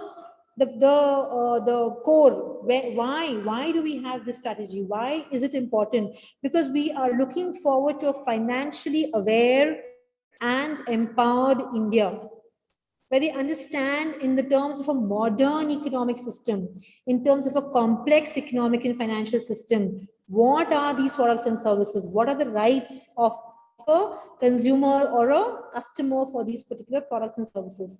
So there are some strategic objectives you can run through. Please do open up the websites of your respective countries, have a look at what is this strategy, where is it focusing on, what are the objectives, and then you can come in as a researcher, as a consultant. You can create content for that training. You can deliver the training. You can do an assessment of the need. You can do an assessment of the program delivery. You can actually go into the corporate aspect of it. You can go into the developmental aspect of it. And another big thing coming in is really the youth and the behavior and the preferences of the youth, which is very different compared to the earlier cohorts. Then to bring back those who are looking at an immediate focus on where research could happen, it would be great that you could, especially if you are in Asia, there is a lot of movement towards looking at 3 dimensions. When we are looking at financial literacy, we would like to understand these different stages, life cycle of the citizen. So what is the financial literacy of children, of young adults, adults in the workforce, the senior citizens, and then generally, and then particularly women. So young women, adult women, women in the workforce, senior women. So this life cycle movement of how a person is getting financial literacy, are they getting the kind of support that they need in terms of their financial needs? Another important dimension would be geography. And when I started my journey in 2014, I remember there was this exciting data that was using geography and geopolitical mapping and looking at financial literacy. So it was trying to compare and contrast nations of the world that have high financial literacy and low literacy. And could there be geopolitical reasons why some groups of nations are better off than the other? There was another study used this geographic data combined with the economic data of financial literacy to understand which states in the US are higher and lower. So are there geographic barriers? Is it that, these are pockets of economic activity? Is it that these are hubs of economic contracts? So there are so many beautiful angles to this particular topic. But to make it simple, if you want to look at it from a simple point of view, this geographic dimension could be, do you want to look at urban and rural? Do you want to look at in terms of the poor, in terms of the urban and the disadvantaged? Do you look at the urban poor? Do you want to look at the migrants who have entered the urban spaces? Do you want to look at those districts that are, growing faster? Do you want to look at districts that are disadvantaged or different in terms of their location, in terms of their alignment with the federal system? So there are different regional reasons why populations have greater access or greater understanding of these products and services. So that could be one of the research elements for any of the researchers into this session. That aspect would be, and this is really exciting because now my focus is also in terms of when I'm talking about an impact investor, I'm talking about ESG. How informed is this investor? So this is not just now financial literacy. This is a sophisticated product. When I'm talking about something like an AT1 bond, it is a very specific instrument created for a high net worth individual. When you are bringing it to the aam janta, to the ordinary citizen, how informed is this citizen? And what is the responsibility of this relationship manager? Was there some misinformation? Was the entire story told to this person? Should such products be brought into these groups of people? So therefore, groups of people are becoming very exciting aspect of financial literacy. So you can focus in on agriculture, groups of people in agriculture, in manufacturing. MSME is a huge aspect. So I've been in talk with one very senior entrepreneur, and he's been trying his level best to look at behavioral aspects of entrepreneurs. You can have a look at self-employed people. You can have a look at unorganized sector. So it's very exciting when you have a look at even the policy document. It gives you so many ideas if you are conscious of what you are looking at. So again, I'm just showing you the visual in terms of what are these stakeholders, who are these key aspects to the National Strategy of Financial Education in India. Similarly, you'll have it across all nations. And why am I particularly showing you this? Not just to throw it out there. But what I found very interesting is that the policy is talking about using technology. Okay, the policy is talking about using civil society. So even if you read the policy document, something jumps, something catches your attention. So okay, now I know. Can you see this point? The 12th point that is talking about involving NGOs, involving civil society in terms of looking at financial literacy, looking at financial literacy education. So these are exciting aspects that you can get into. One more thing, obviously, when we are into structured research, when we are looking at writing papers, publishing, we have to be mindful about theory. So there are some popularly used theory in financial literacy, like the lifespan development theory. Again, I'm giving you those seminal papers. If you are interested, open up, Google up, do a better research, get into, EBSCO, get into Emerald, go to Wiley, have a look at, what are these theories. These are, so when you are explaining your results, you have to have theory in place. You have to have a theoretical paradigm. So these are the dominant theories that are used in financial literacy research. You can have a look at them. What I found very interesting is that 86% of published financial literacy papers are empirical and barely 10% are conceptual, barely 10%. Okay, and the remaining are like action research. As something is being delivered, that is being researched. So there is a world of opportunity also in conceptualizing new ways of looking at financial literacy, new ways of looking at financial well-being. There are a lot of research studies saying that, see, financial literacy has a cognitive aspect. Financial literacy has a behavioral aspect. So these are again two big giants. These are two big giants in themselves. You can start researching either one of these two elements. Then this whole conversation of financial literacy leads to financial well-being. So you have a lot of SEM studies coming in, which are showing you these mediators, which are showing you these moderators. And again, credit card users. 50% of credit card users are not financially literate. In fact, when I have done my qualitative study, I had one young man, barely 22 years old, and a working professional, and he has a salary that's barely 2.5 lakhs. He's struggling to get a home loan, but he has a credit card. Not 2.5 lakhs, sorry, 1.5 lakhs. He's just a BTech in a small firm, so he is a migrant. Very low salary, and he's struggling to get a mortgage, a home loan. So he wants to get it collectively with his brother because they're a migrant community, the entire family. But this individual has a credit card. So then again, the system is allowing a riskier product compared to a mortgage. So if you are a more sophisticated researcher, you can look into these aspects of how certain products are sold. What is the kind of stress that will come in if this person is not financially savvy, if this person is not financially literate? Then we also see that younger women who are having now the resources are socially so oriented into the family thinking, and they're not able to discern for themselves. So younger women are also an important aspect of financial literacy. Quality of education has been reported several times as a key indicator in terms of then understanding contracts, then understanding these products and services. So again, this is the research that is talking about these aspects. These are all new things that I'm showing you. So if you have any interest in any of these papers, one more interesting thing, and we know this very well if you've been in this space for some time, the bulk of research is coming from developed countries. So 62% comes from developed countries, and barely 23 comes from developing countries, and then the rest is from the other regions.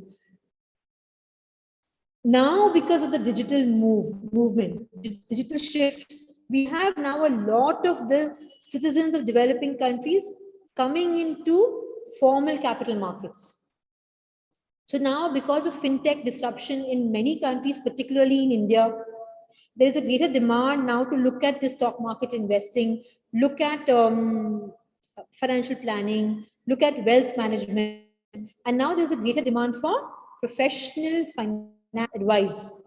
So financial planners, wealth managers, they're becoming popular. And again, there is a whole new set of investors that have come in, particularly the younger generation. In fact, not just the millennials, it's even the Gen Z that has come in now. Gen X has come in now. So those are the generations after millennials. And I have seen it myself. I have been called to participate in 2-3 all women investor groups. So women are now investing together as a group. So these are in urban spaces, of course. So I wanted to actually wrap up by bringing back the topic. I started by saying that, see, India is having its own financial literacy week. So I wanted to give you something to think about, something to work towards. There is going to be a global money week also. And that is planned for 21st to 27th March. And if you're interested, now again, go online, have a look at what are these activities, what are these events that will happen. Has India participated? Yes, India has participated in the last Global Money Week. So obviously, India also will participate this year as well. So that is something that you can look at if you want to get into projects, you want to get into consulting, you want to get into research. So that was what I wanted to convey. And I hope that I could at least, generate some kind of excitement, at least for research, because that was my intention. Thank you so much for this opportunity.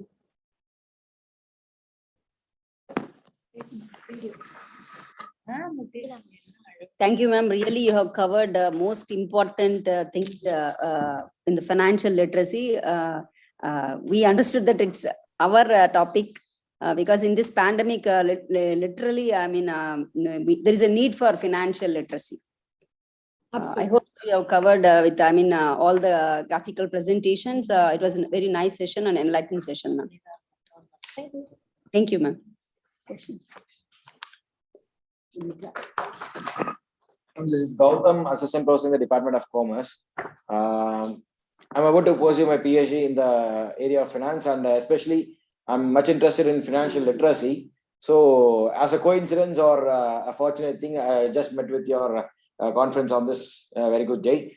So based on finance studies, if any study is conducted on finance area, most people would prefer secondary data instead of primary data. Even when I had a discussion with the professors in IIM, they too suggested me that a finance study must primarily focus on secondary data, not on the primary data that you collect from the respondents, unlike in marketing studies. So is it really a disadvantage for those who are about to pursue their PhD or research on financial literacy, going with primary data and collecting responses from people, like whether they are educated or not, how it is impacting on financial literacy? Likewise, ma'am. That's what I wanted to know when it comes to financial literacy, ma'am, please. Sure. Thank you so much for your question. And it's really important to understand that research is something like parenting. You get into it clueless. You don't have any idea what's going to happen, but only by learning you do. So that is research. So we all are at different levels of our understanding of research. So to actually answer your question, should I use primary or secondary? It will depend upon your research problem. What is this aspect you are looking at? If this aspect has been looked upon by others, you have data ready, you have reliable databases, then you go to the secondary source. But if you feel that the human voice, the human experience is important, then you go to primary data sources. So for me, I insisted on having a qualitative aspect. I have used the financial literacy scales. The scales are asking what, where, how. They're never asking why. A big part of our job should be so my understanding is, until and unless you want to generalize, until and unless you want to be in a predictive mode, and you know that your country has got reliable data sources, then stay in secondary. I would say if you love research, if you feel that you're solving a problem, you should be in primary data, because that will give you a whole new perspective and it will leave you a happy researcher.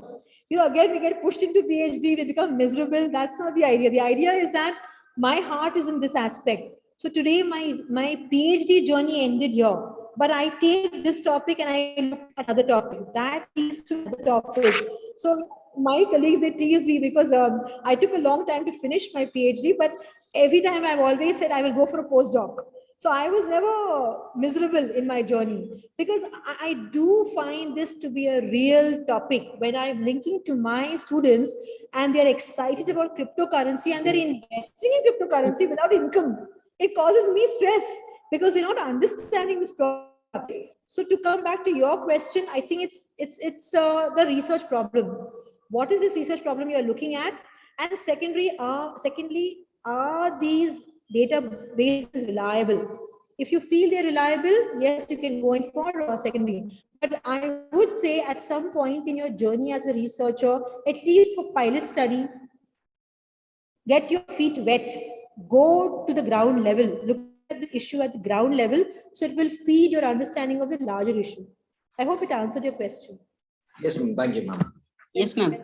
Thank you, ma'am. I'm also working on this paper and I took financial knowledge attributes, financial attitude, and also overall satisfaction of the human being and with the impact to the financial literacy need, ma'am. I'm also working on that, ma'am. I have few doubts. I'll get back to you, ma'am. Sure, Thank sure. you. Sure. Continue, ma'am. Thank you, ma'am. Now I invite Dr. M. Indrapriya to introduce the chief guest, Mr. Ketar Metavalam, to the audience. Thank you so much. Wishing everybody a great day. Thank you. Thank you. Thank you, ma'am.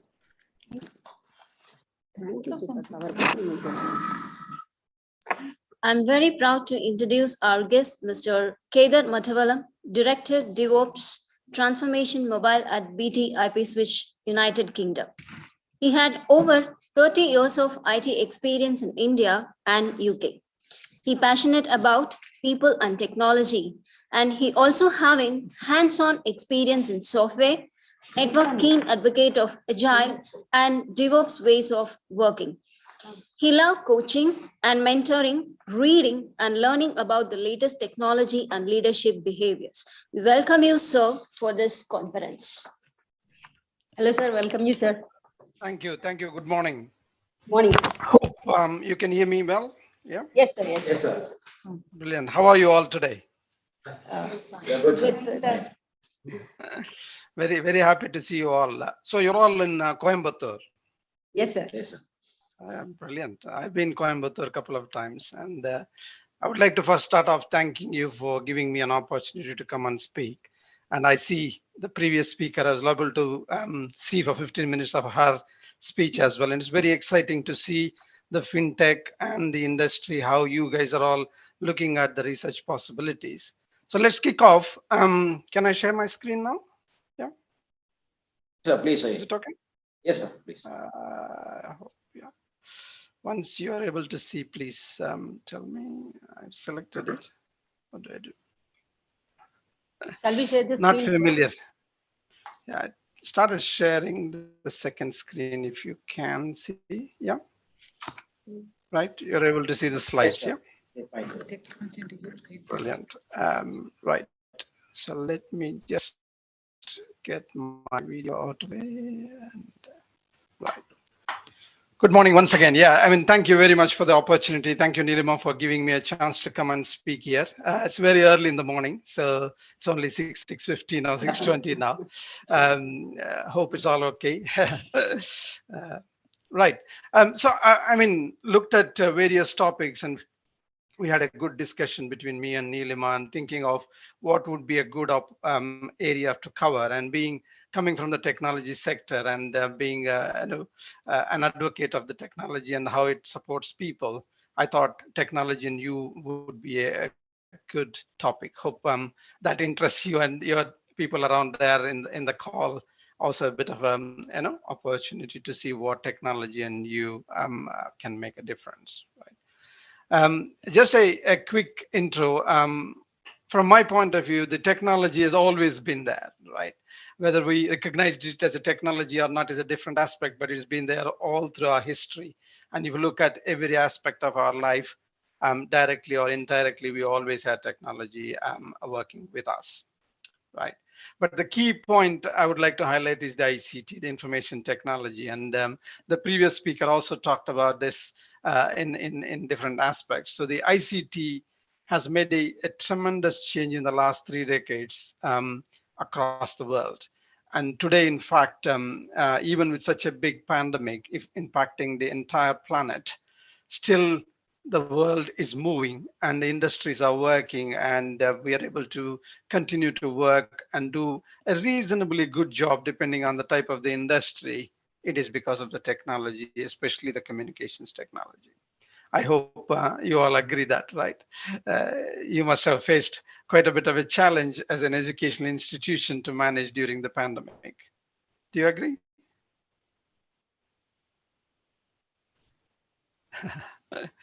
Yes, sir. Yes, sir. Yeah, brilliant. One of the key things I wanted to point it out in the third topic was about this is the generation who are in the college now and completing their academic years and graduation are the first generation where they're born, brought up, and grown with the technology, where communication technology became a part and parcel of their life, compared to the previous generation like us or others who had been tasted very late in our lives. But if you look at any of our younger generation now in India, you are exposed to the technology like never before. It's making a part and parcel of their life. And that in return, with such a large population embracing the communication technology, has made a big impact on all the industries, whichever you can imagine, and especially your finance and technology, how businesses operate, how education institutions talk to each other, and every aspect of our life, especially health industry, if you take as an example, has made a huge difference because of the technology, how it has been available now, right? Every aspect of the banking industry, take as an example, has changed because of the technology. So that has a immense impact on all of us, a part of the our becoming part of our day-to-day life, and that is, I feel, is a extraordinary compared to any other time before. What is making this technology change? Which are the key enablers in the last few years, especially in the Western world, has started giving a major impact in every industry and every aspect are these three major changes. The access technology. So if you look at every part of the Western world now, we have broadband at a tremendous speed. For example, I can have up to 1 gigabit in my home with the fiber to home capability. I'm sure you are seeing fiber in India being rolled out everywhere and being accessible as well, in at least in the major cities. The other big aspect of access technology is the 4G and 5G. Both in these mobile technologies, especially 5G that is getting rolled out extensively in Europe. In UK, for example, we have 5G in most of the cities and towns, and we are now going into more remote areas as well. The 5G can give you up to, again, 1 gigabit bandwidth and have the capability to connect any type of device to any network and give opportunities to communicate as well as interact and process the data at the edge. And that is giving a enormous impact to every possible industry. The use cases are so many out there, including financial industry. Right. Take the Western Europe, and even the previous presenter was talking about with the finance industry, every bank, every financial portfolios or any industry is now giving an app or an interaction to any user at any location, whether they are sitting and living in UK or outside anywhere, they can continue to run their business without any difference at all. Take with the pandemic, the access technology enabled everybody to do a schooling from home, work from home in any industry, most of them, except the manufacturing or where physical involvement is required. Other than that, any other industry we were able to operate with lowest possible impact. That is because of the access technology, right? The cloud. I'm sure some of you would have heard about it or you would have already been interacting with it. The recent advent in the last 10 years is the biggest change in technology sector is the cloud. The public cloud services from AWS, Amazon, or Google, or Azure from Microsoft.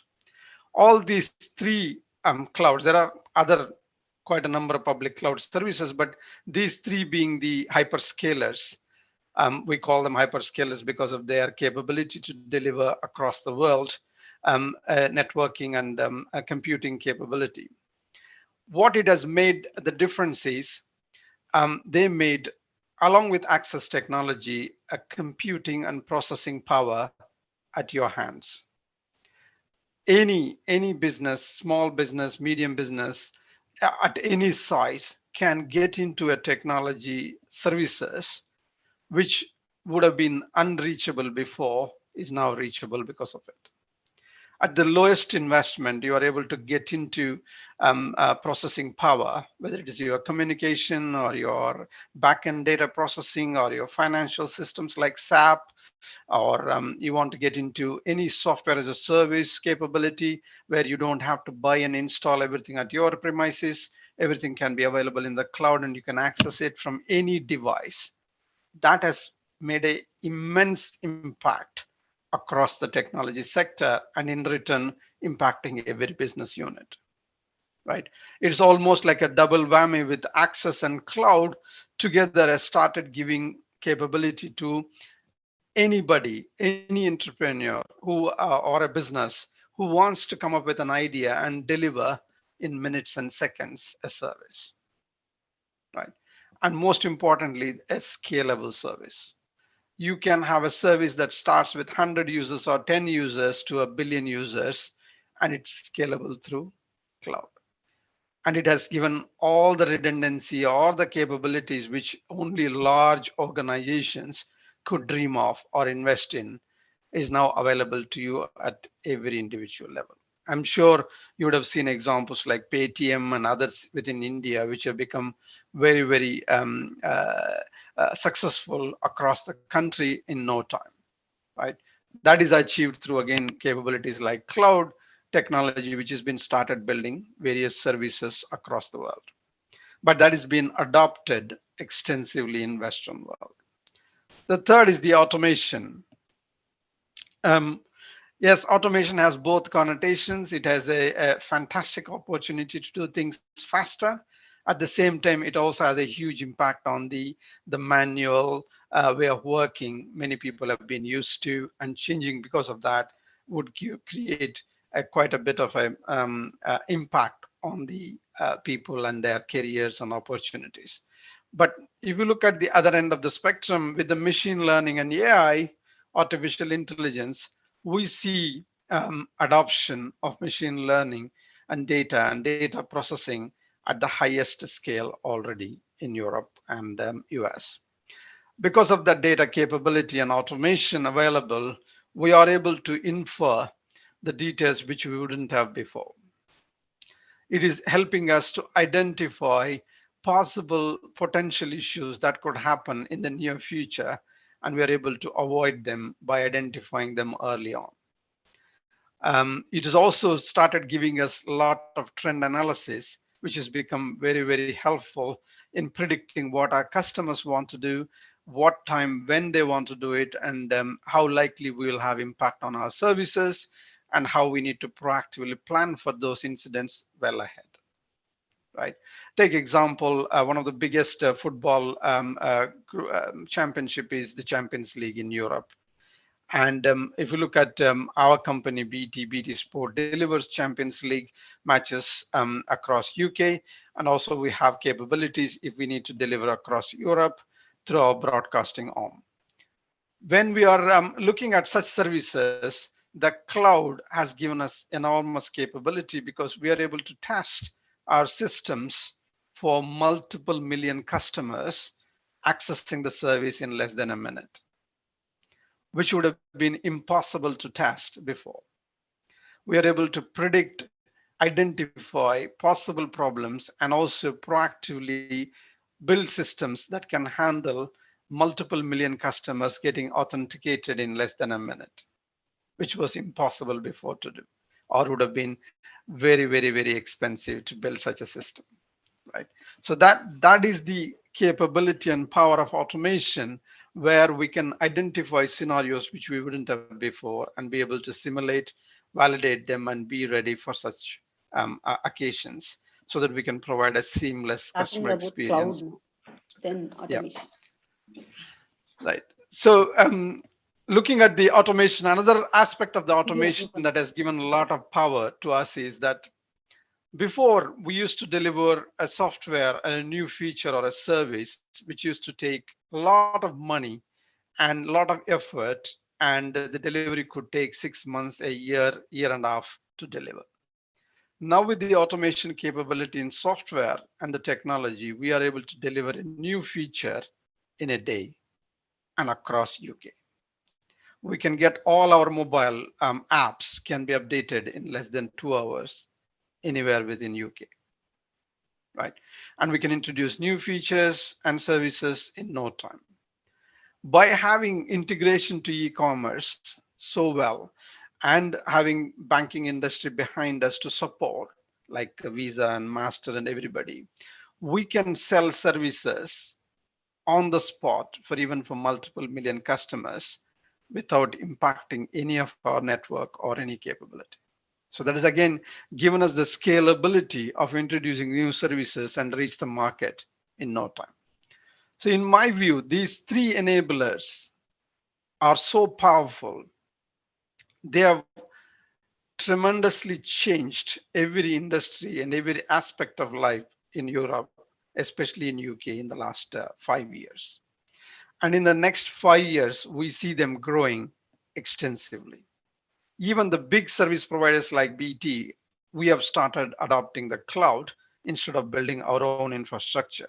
Instead, use these cloud services so that we can start delivering our services to our customers, both in UK and across the world. So there is a huge shift. Even big service providers like us are moving away from building our own stuff to using the cloud because of the power they give us and the reachability and capability they can give. For example, we were looking at one of the big data processing capabilities within BT, British Telecom, and we were looking at GCP, Google Cloud Provider. They can give us 64 terabytes or terabits per second, or even up to 1 petabyte per second processing capability at a peanuts cost compared to if we have to build ourselves. So that is the power of the Google and Azure and the AWS that has changed the way the industry works. I don't know whether you are aware or not. If you take HSBC as a bank, has moved completely to Google Cloud instead of using their own infrastructure, right?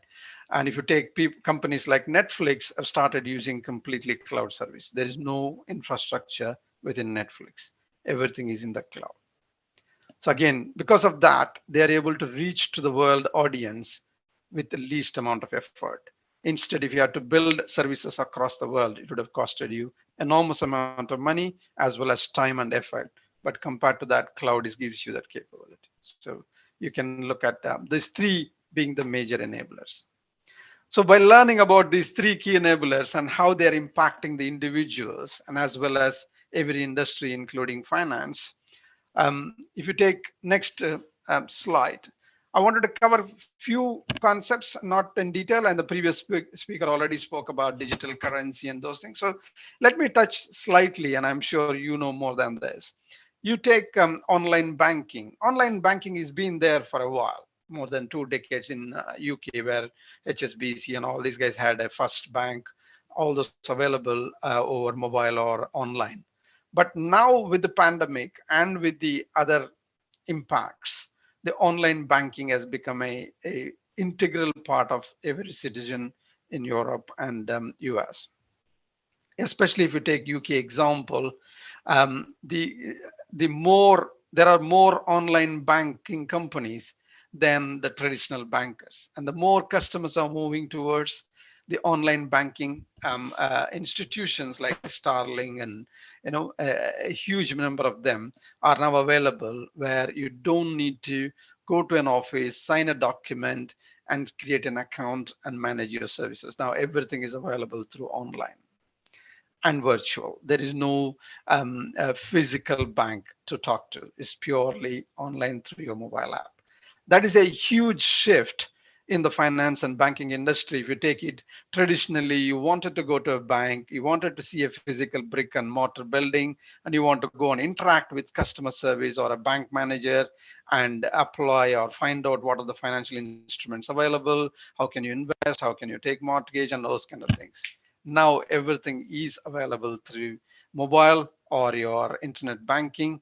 That has made a tremendous change for younger customers to get avail all these features which were not available before, right? And the cashless society, and my rough estimation, 60% to 70% of transaction now cashless in UK, right? Most of it is now through your debit or credit card or an online service than actually going and paying for anything with cash.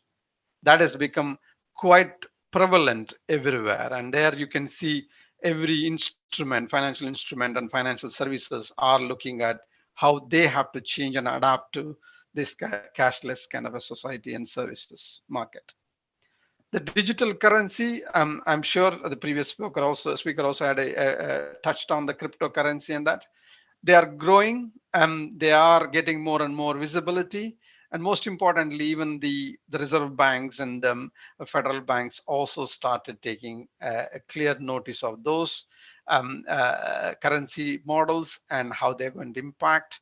And they are going to be global, borderless, and there will be a huge impact to the governments and the monetary controls previously countries were able to maintain will get less and less impactful because it is now going to be managed by an independent organizations which have no commitment to their own specific citizens or the country's economic status. So there's going to be a macro and microeconomic level huge impact. And we started seeing that slightly in specific areas, but then every government organization also is now seriously thinking in the Western world how they can be part of it, influence it, and manage it than leaving it to a private organizations. So that's going to have a huge impact. And that's again, the digital currency is enabled by the technology behind it. So it's very important, all of us being aware and knowing about it and researching on top of that would be critical because we need to be well aware of how this digital currency is going to play an important role in Indian economy, also on the other economies in the world. The third aspect, which is critical in the banking, finance, and the business sector, the recent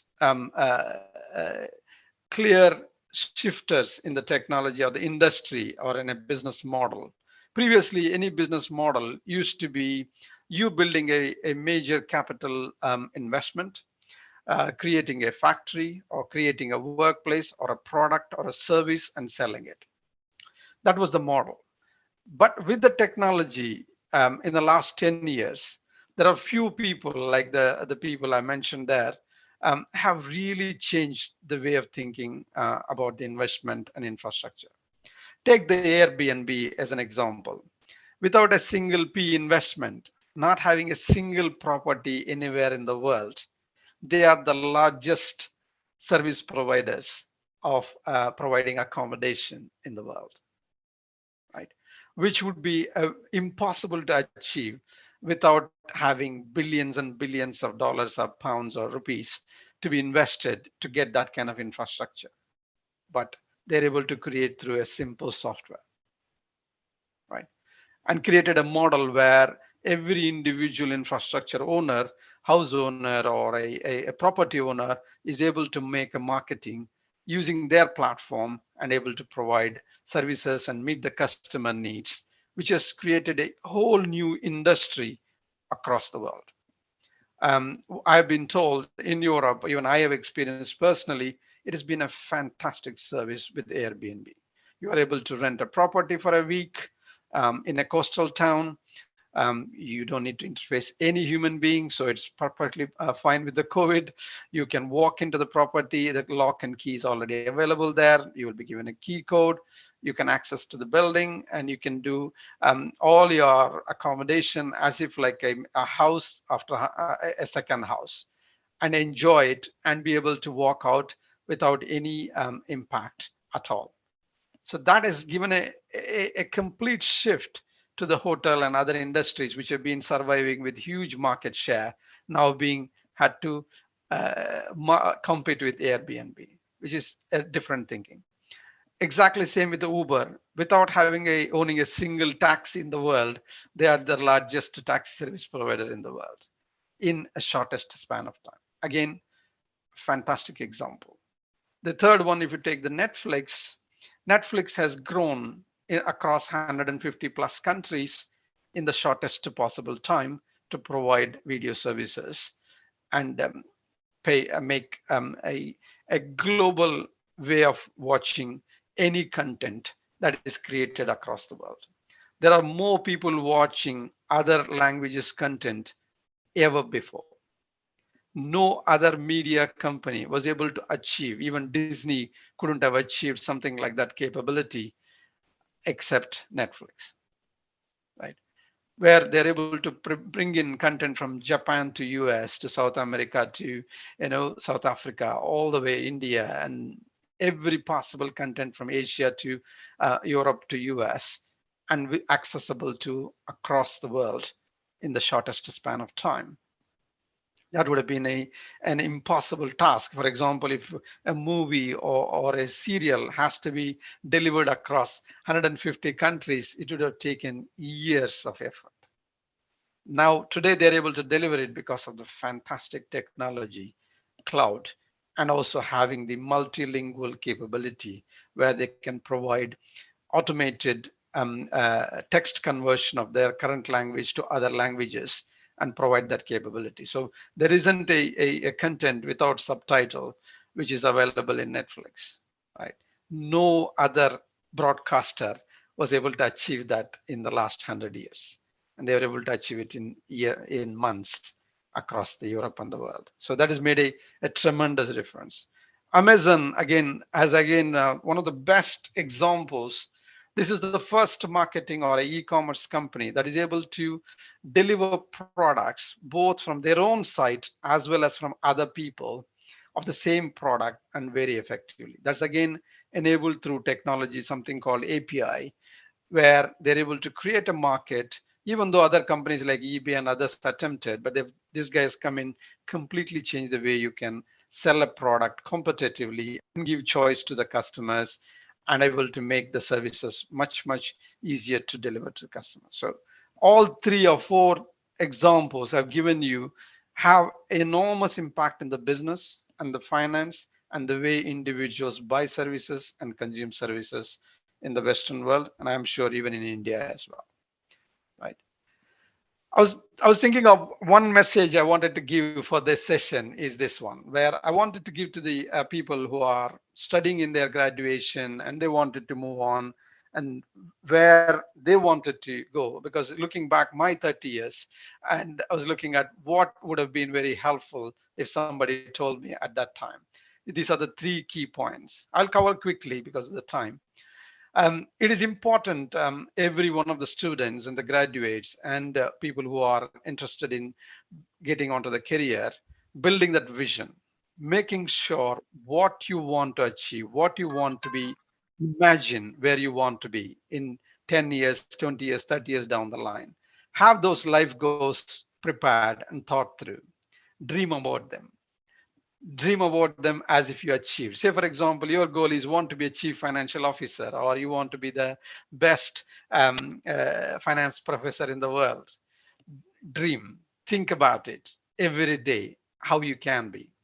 Have that vision pretty much, part of day in, day out thinking to make that a reality. And I strongly believe with the technology and the mindset right now we have, we can achieve any goal we want. It is the determination, it is your preparation, your intent has to be clear.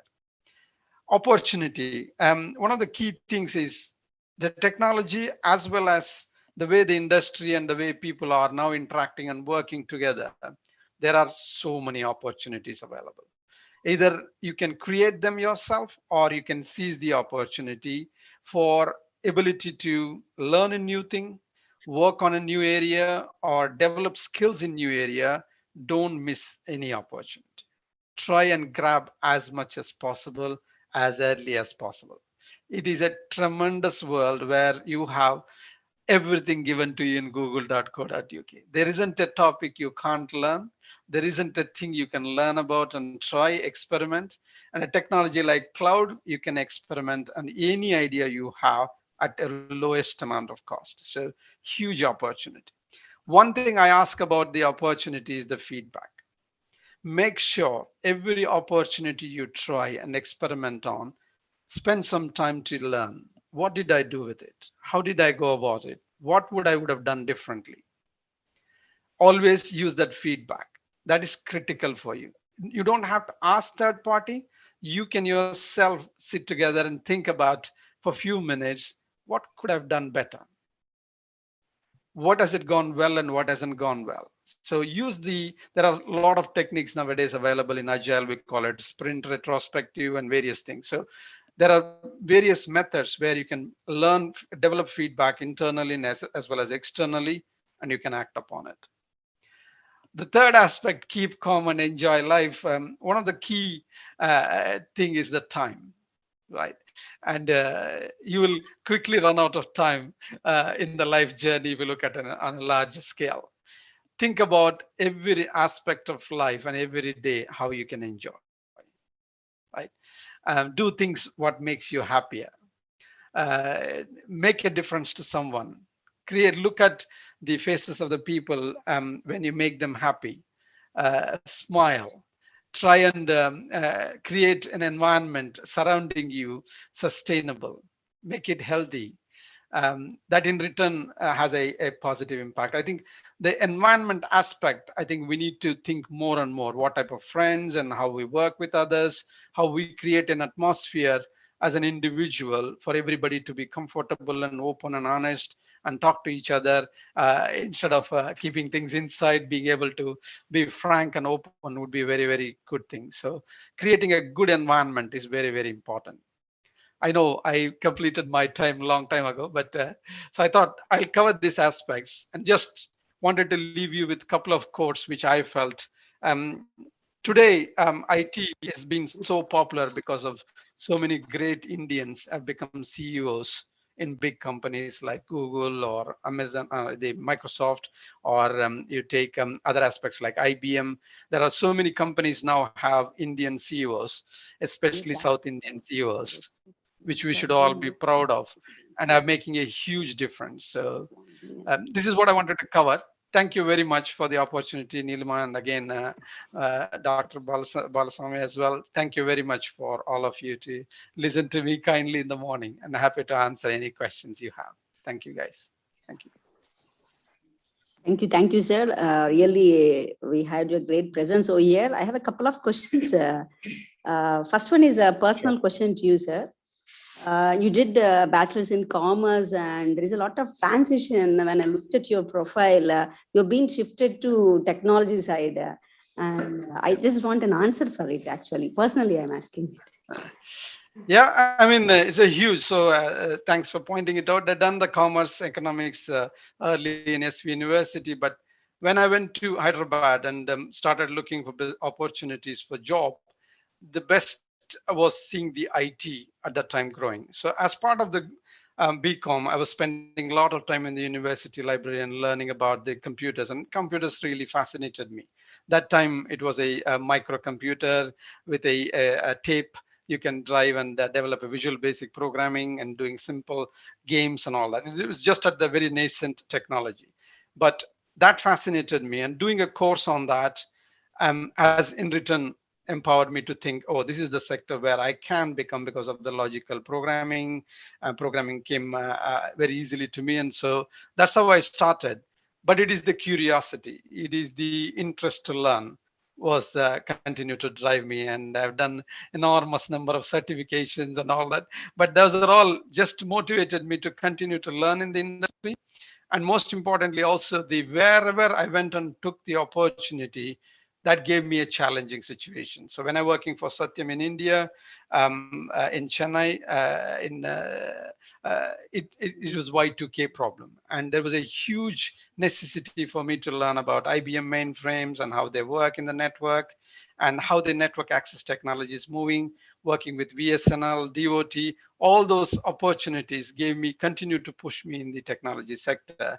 And the pure curiosity, genuinely, and I'm so passionate because of the capability it can deliver to people to communicate and interact. So that has been the positive motivation.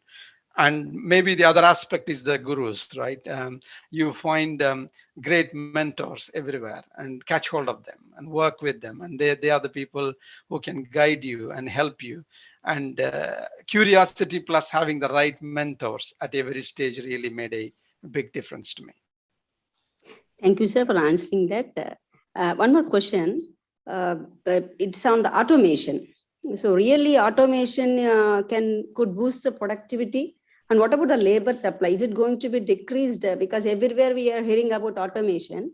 And one more point I would like to note here that when I talk with the IT students and computer science students, they worry about updating their skills within a month or couple of days. They will worry. So this job couldn't be lost for long. Again, we need to update. Again, we need to update. Shall we be here? Shall we go for MBA? Like that, they have a lot of questions in their mind. So what's the answer for that?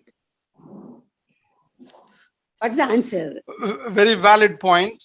Yeah, a couple of key points there. Automation is going to be there and it will continue to happen. Whether you like it or I don't like it, doesn't matter. So there is always a better methodology to make this simple, repetitive tasks fully automated. That is guaranteed. As a intelligent human being, what my imagination is, every one of us have to continue to learn. Right? It's no longer like in the past where I've done my degree 25 years ago. That's it. I know everything. That is not the world anymore. Right? People have to realize that is the change they have to take. So the learning becomes part and parcel of life. You have to learn.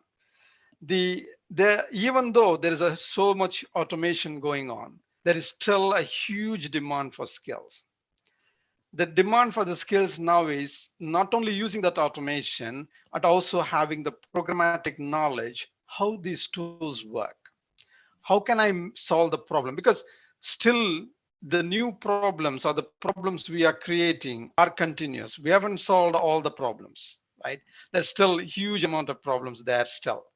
It is your aptitude to adapt that automation effectively for the problem. Right? Your human creativity is critical. So for me, if you look at IT guys or a non-IT guys, doesn't matter. It is your creativity that is critical. So please nurture the creativity in educational institutions. Ask them to be as interesting as possible. For example, just as a diversion, one of the exercises we did for our 60-member team was we gave them a preschool pre-dotted picture to draw colors on top of it, right? Draw a bear, whatever is there available, fish, whatever you want. We were watching their attitude. How many people are going out of the dotted line? How many people are doing only the picture being asked to do? Quite a number of them only stuck to the picture already given to them, right? Very few people drawn outside that. Please try and look at the people. If you are focusing on, I'm worried about automation, you are missing bigger picture. There are tons of problems that need to be still to be solved. This is only a tool. Automation is only a tool, right? Day before yesterday, you had a different agricultural tools. Today, you have a different agricultural tools, right? You still need to produce the product. You still need to produce a quality product. You still need to reach the market. You need to still find the right customer for your product. All those things are still there, right? If you look at only the IT aspect of it, yes, automation is going to get rid of everything manual and repetitive at some stage in our lives, right? It is about looking at the creativity. It is continuous to learn in a way how you can identify those big problems and solve them, right? Again, to take the example of Airbnb, with a simple software, you can produce a global product, right? Take the same aspects. If in India, you have so many problems which we can solve if we can effectively think through the software way of delivering it. Yep. So I don't see automation taking away the jobs. Automation is going to create the jobs, but it is more about your creativity, your content creation, and your ability to look at the problem with a different aspect, different view, instead of traditional view. So that is a key change I want. Yeah. Hope that answers reasonably. Yeah. Right. Said my questions. Thank you for your presence here. It's really it's my appreciations to you and gratitude to you on this occasion, sir. Thank you, sir. Thank you, Thank you, sir. madam. I will take a minute, Professor. It's a great presentation. We are really honored with the high technology relating to banking sector. That is the need of the hour. You are told in an excellent manner that to how our enthusiasm and curiosity will create an opportunities that high end, the last, the interpersonal skills. So when we look at us in banking sector as well as in insurance, almost the high end population is mingling with all the members, either product buying or selling or whatever it may be. The interpersonal skills also highly important for all the working environment. So you stressed it in an excellent manner. We are really honored. Thank you for joining with us and enlightened this conference and added jewels to the first international conference in a right angle. Thank you, sir. Thank you very much on behalf of KPR Group and KPR Cast. Thank you, sir. Thank you very much. Thank you all. Have a fantastic day. Thank you all. Thank you all. Cheers. Thank you. Bye.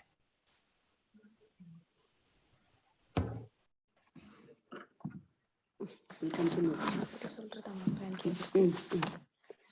Continue.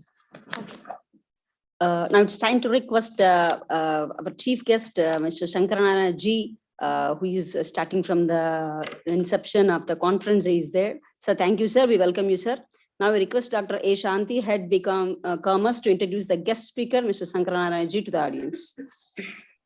Very good afternoon, all. We are in the virtual international conference on advanced research in banking, finance, and business opportunities and challenges. I take this opportunity as a great honor and privilege in introducing the guest speaker of this session, Mr. G. Shankaranarayana, Non-Executive Director and Vice Chairman, Asianet Satellite Communication, Trivandrum, Kerala. Sir has completed his B.Tech at Sri Venkateshwara University and M.Tech at IIT Kanpur in the year 1987-89. In the year 89 to 91, he worked